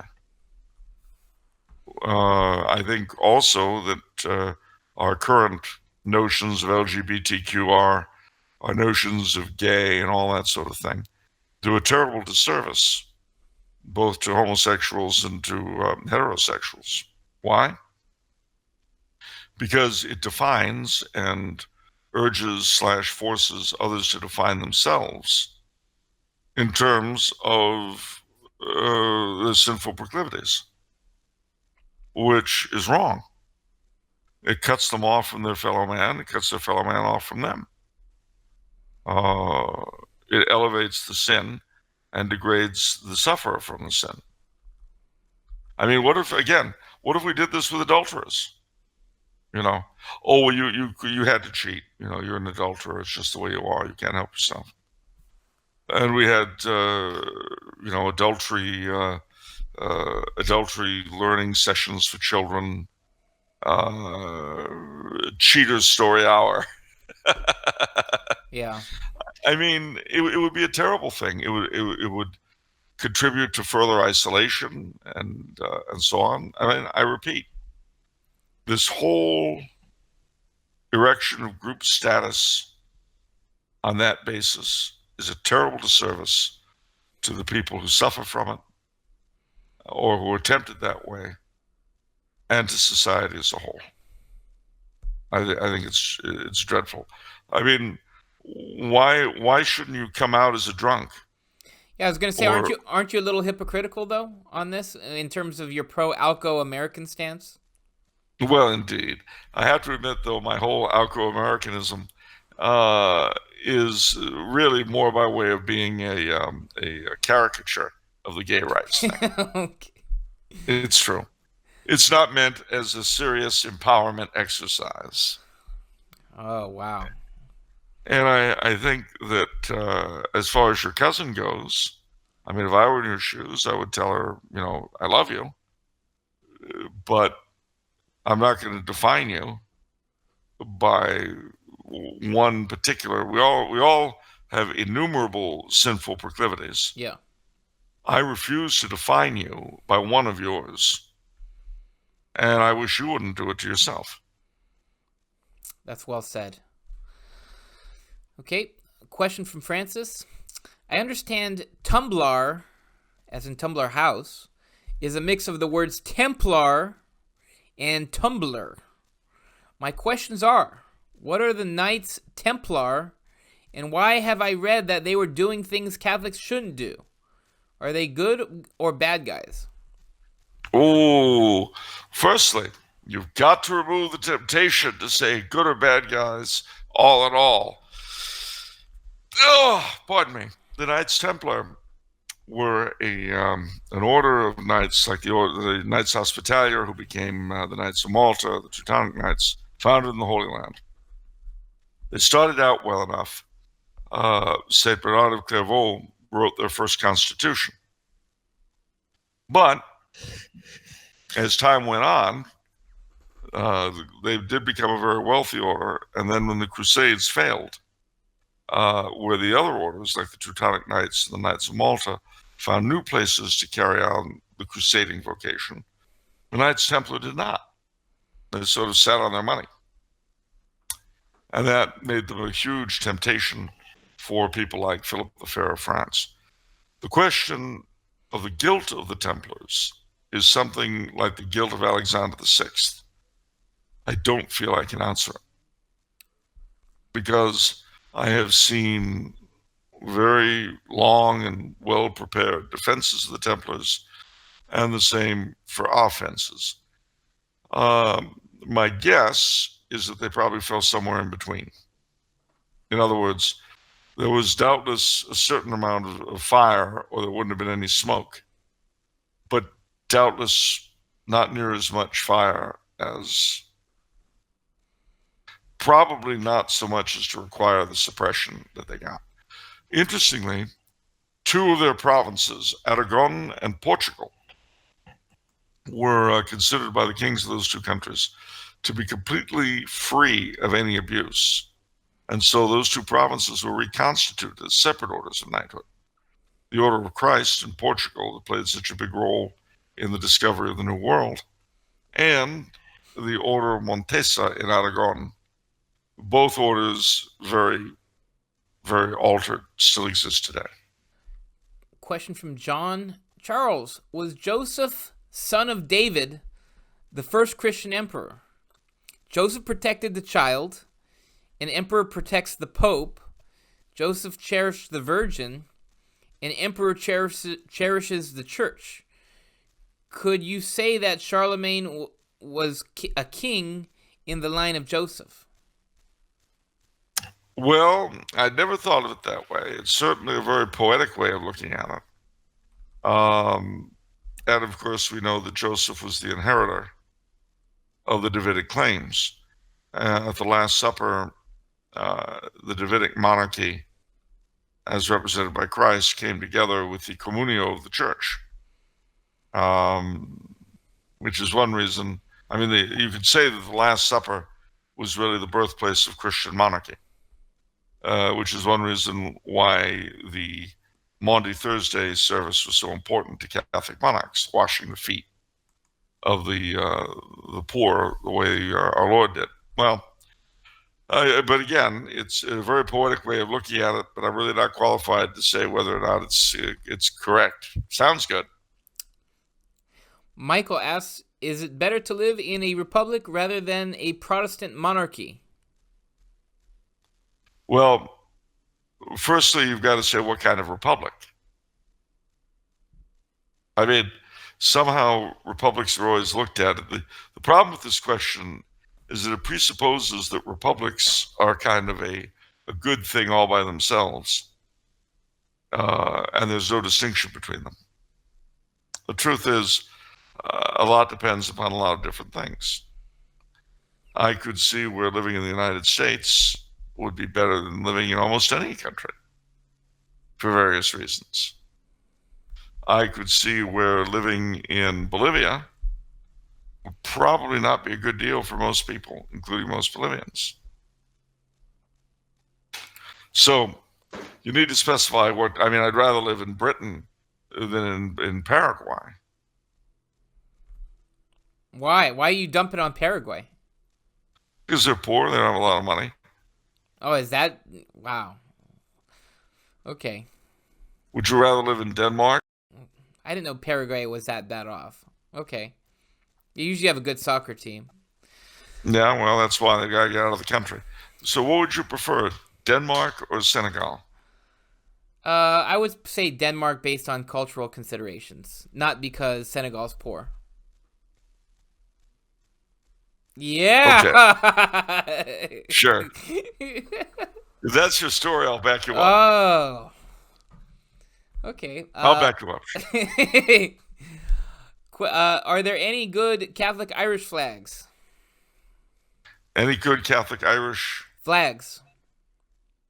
flags? Yeah. Oh, well, I mean, there are a couple I like.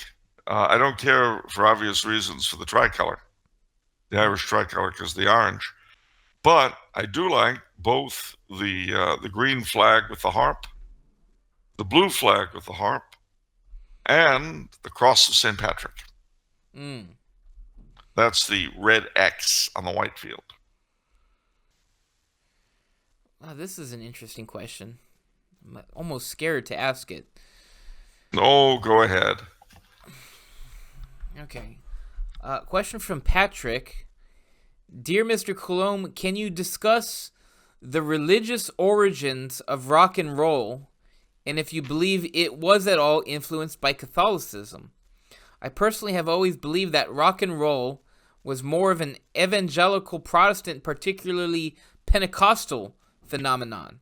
But were there any Catholic rock and roll musicians whose music many have been influenced by their faith? Also, can you discuss any American musical genres that have a Catholic influence? Wow. That's a good question. As far as rock and roll goes, the only song I know with any real Catholic influence in it is Don McLean's American Pie.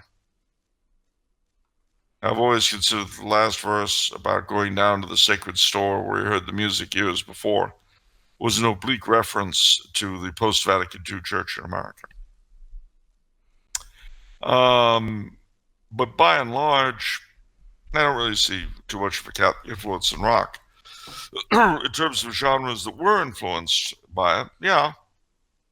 Folk music, of course, because American folk music, although it's primarily sung by Protestant peoples now, it has its roots in Catholic origins, like the peoples themselves. So a lot of ballads like Little Matty Grows and things like that have reference to Catholic things.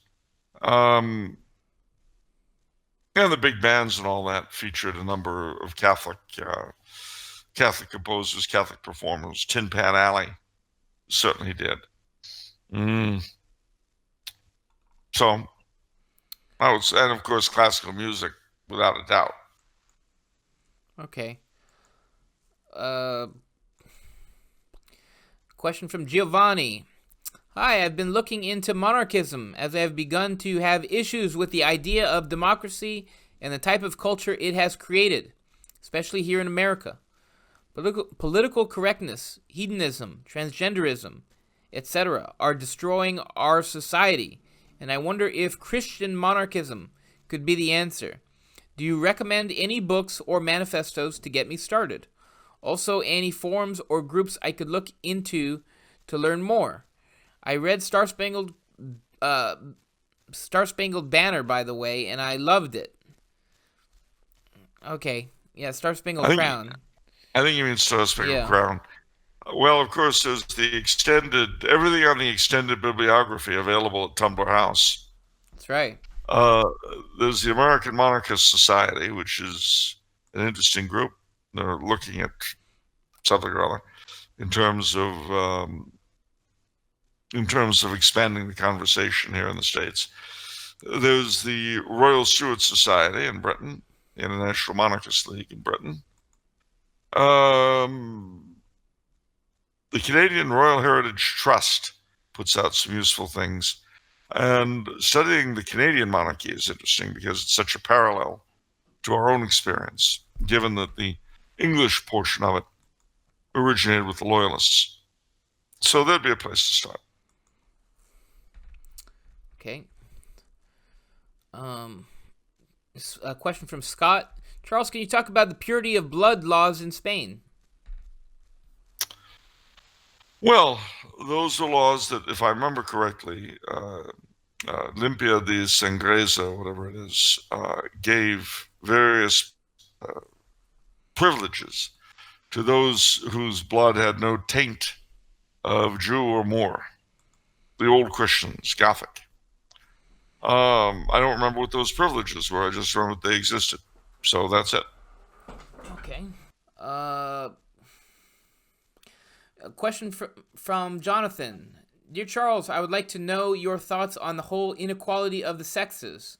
Do you believe if the United States was a monarchy, there would be less of a debate on if we are a matriarchy or patriarchy?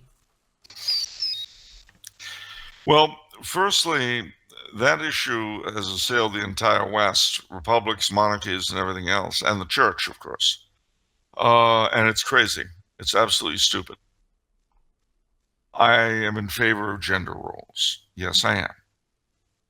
Now, why am I in favor of gender roles?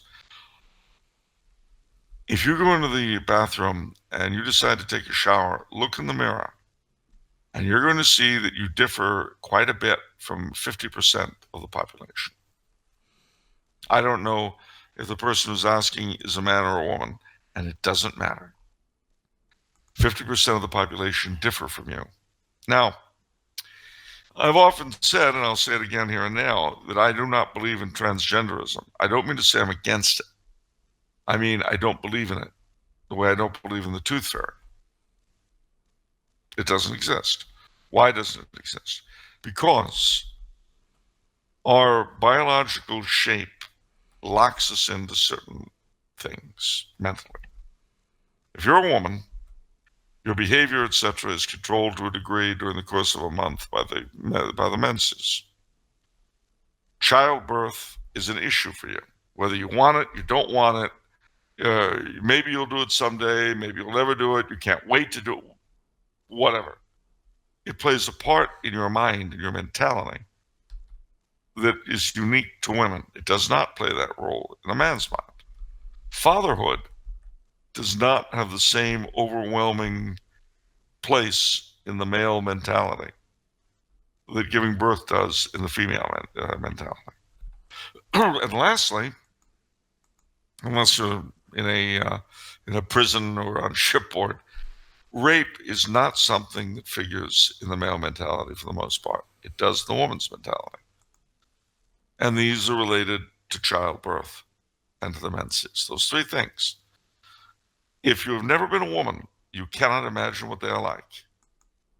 If you have never been a man, you cannot imagine what it's like not to have them. You just can't. I don't care if you're attracted to the same sex. I don't care if you want to wear the other sex's clothes. It doesn't matter. You cannot escape those things. You could be Bruce Jenner and have yourself mutilated. Doesn't matter. Doesn't matter. So, that also doesn't mean, however, that every man has to be a hunter and every woman has to be a mother. But gender roles are roles that our genders demand out of us, and we play them. Even if we think we don't, we play them. So, I don't think the question of monarchy really plays a part, except that a king or a queen, and certainly their consort, should be exemplars of family life and of what it is to be a man and a woman, in a way that perhaps we wouldn't expect from a president. Okay. Right. So we've got 3 more questions, and then we're gonna finish up today. So All right. that'll be it. We're at, looks like, 3 hours and 40 minutes. So wow. Well, that was a marathon. That was a marathon. All right. It's just a little bit more than a Lord of the Rings movie. Yeah. Which, by the way, I'm missing to be here because Oh, tonight's movie night, and they're playing Return of the King. are you serious? I'm very serious. I was gonna watch do some Lord of the Rings yesterday too. I don't know. For some reason, it just felt like Thanksgiving. I don't know. Epic movie time. All right. Yeah, well, and see, 2 weeks ago we had Fellowship of the Ring. Last week we had Two Towers. This week is Return of the King. Wow. They started at 7, and it's the extended version. So I'll probably be able to catch like the last hour or two. Gosh. But I've got one of my classmates coming here first, and I've got to deal with his academic issues. Oh, okay. He goes. All right. Okay. So next question is from Clerical Fascist 83. What does Charles think of the Legion of St. Ambrose? The Legion of St. Ambrose? Yeah. I've never heard of it. Wow. Obviously, I'm going to find out about it when I get off. So thank you, Clerical Fascist 83. I will look into the Legion of St. Ambrose, but I don't know anything about it. Okay. Next question is from Nathan. Charles, how do you think America would be different today if the Confederacy won the Civil War? Well, who knows? I don't. I think that it's quite possible that the South might have rejoined the British Empire because they were very pro-British. Maybe not. I think that possibly the two countries might have reunited later on a more equal basis, shall we say. Because really there were all sorts of things that did pull them together, economic and so on. And if the South did not end up allying with Britain, I think there's a good chance that would have happened. Maximilian would probably have succeeded in Mexico. Because the only reason he didn't was the end of the Civil War the way it went. So that would have made things different. Possibly there would not have been a couple of world wars. Napoleon would not have been discredited. Napoleon III would not have been discredited by the failure of the Mexican adventure. So who knows? Maybe Bismarck would not have attempted to attack France. I mean, who's to say? But those are some things to think about anyway. Okay, the final question today is from Ethan. Ethan. All right, Ethan. We've gone through it this far. This is the last. We've saved the last for best. We've ridden through almost 4 hours of nonstop questioning. This on the Tumbler House post-Thanksgiving marathon. Okay, so his question for 8-bit pixel Charles Coulombe right now, as he appears on our screen, is do you think the church will turn around to a more traditional position soon?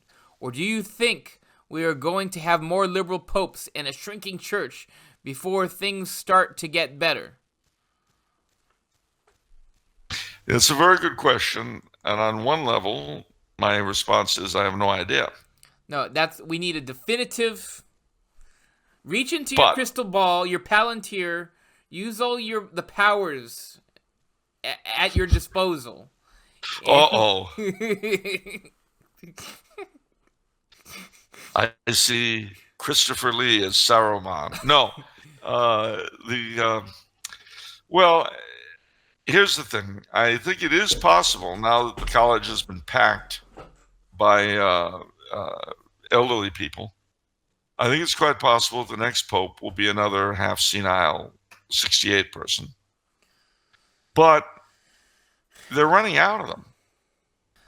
So you need 2/3 to elect the pope, and I don't, I don't know where things stand now because obviously, I don't know that he's packed it to 2/3. I don't think he has. I, But even if he has, there's still there's still a chunk of cardinals that voted for him in the first place. I don't understand what they're looking for in a pope now. Neither do they. I think part of the problem is that you're assuming these people have minds. One thing that the papal synod, that the Amazon synod showed, is that they're completely out of it. Well, I mean, I'm thinking about like Cardinal Arinze, Cardinal Sarah. What is it? Was it Cardinal Zen? Is he still? Yeah, I mean, some of the good ones. What? Well, they have good cardinals, but I don't think. I would pray that Cardinal Sarah would get it, but I have yet to predict a papal conclave successfully. Everyone predicted Ratzinger correctly because he was the favorite.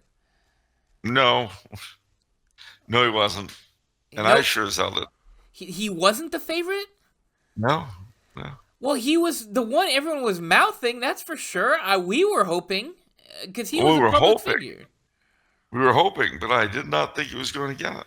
Well, that was you. You were off getting in some complicated, super mega complex, intricate analysis. You're probably overthinking it. Sometimes you have to use the KISS method, Charles. Keep it simple, stupid. All right, fine. I'll tell you who the next pope is. Let's go. Here we go. You ready? Ready.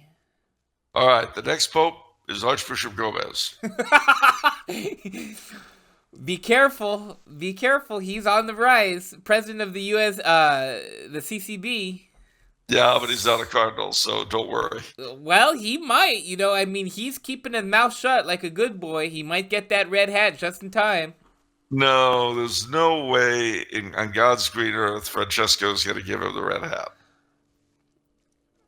Are you serious? He's too orthodox. Look, stop and think. Has Gomez ever been accused of sexual malpractice? No. Has he ever been accused of financial higgledy-piggledy, anything like that? No. So obviously he doesn't have any of the two major qualities required to be given a red hat under this pontificate. Well, that was actually Henry Sayers. See, that's his hypothesis, is that the Pope does that so he can control the person. I think he's correct. I'm not going to... I can't read into the Pope's heart like that, so I'm not going to do that out of charity, Charles.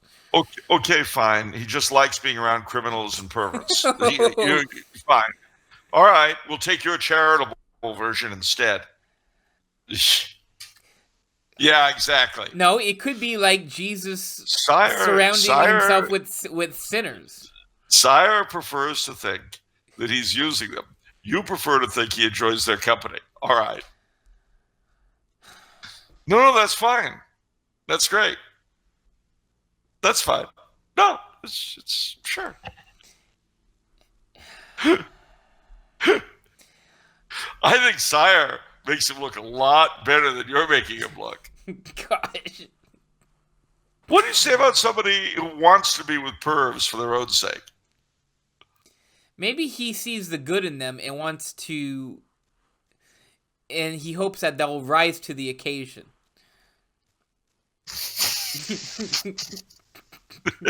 Maybe. Well, there's always that possibility, I guess. We'll hold out hope. Maybe it's like, it's like the question we got yesterday, or not yesterday, excuse me, last week, where this gentleman, I think his name was Aaron, I'm not sure, but he was talking about becoming a father and worrying about yes. potential daughters and sons, and I said, well, that's for your salvation too, because now you have to be better, you have to rise to the challenge. So maybe that's the situation that Pope Francis is thinking. He's like, well, you've got some problems here, you need some tidying up, Let's elevate you to a cardinal, and so then it'll push you to become a better and more spiritual person. Yeah, there's always that possibility. It could be that the Pope is a wounded healer. It could be. You never know. No. You have to hold out hope. You have to dare to hope that. Oh, I do dare to hope. You bet. I dare to run screaming sometimes. Oh. All right. Well, I guess that's it. That's it. Before your last words, Charles, on for the show, I just want to say, please let us know in the comments whether like this was good or not, or just too darn long, because obviously, this is very tiring on Charles. So if it's not appreciated, then we won't do it. But if you guys love it, then maybe we'll do this some more. So just let us know, and we'll make a decision. We might do it again if you like it, if you want it. We might do it again over the Christmas break. Yeah. I'll be home, and we could just do one of these. It's a Christmas marathon. Not obviously on the day, but because they also have Christmas marathons of Perry Mason and things like that. Yeah. So any final thoughts, Charles? Well, yes, actually. Tomorrow's St. Andrew's Day, the patron saint of Scotland. Scotland was once a great Catholic country, and even after its fall, it produced a number of great Catholics.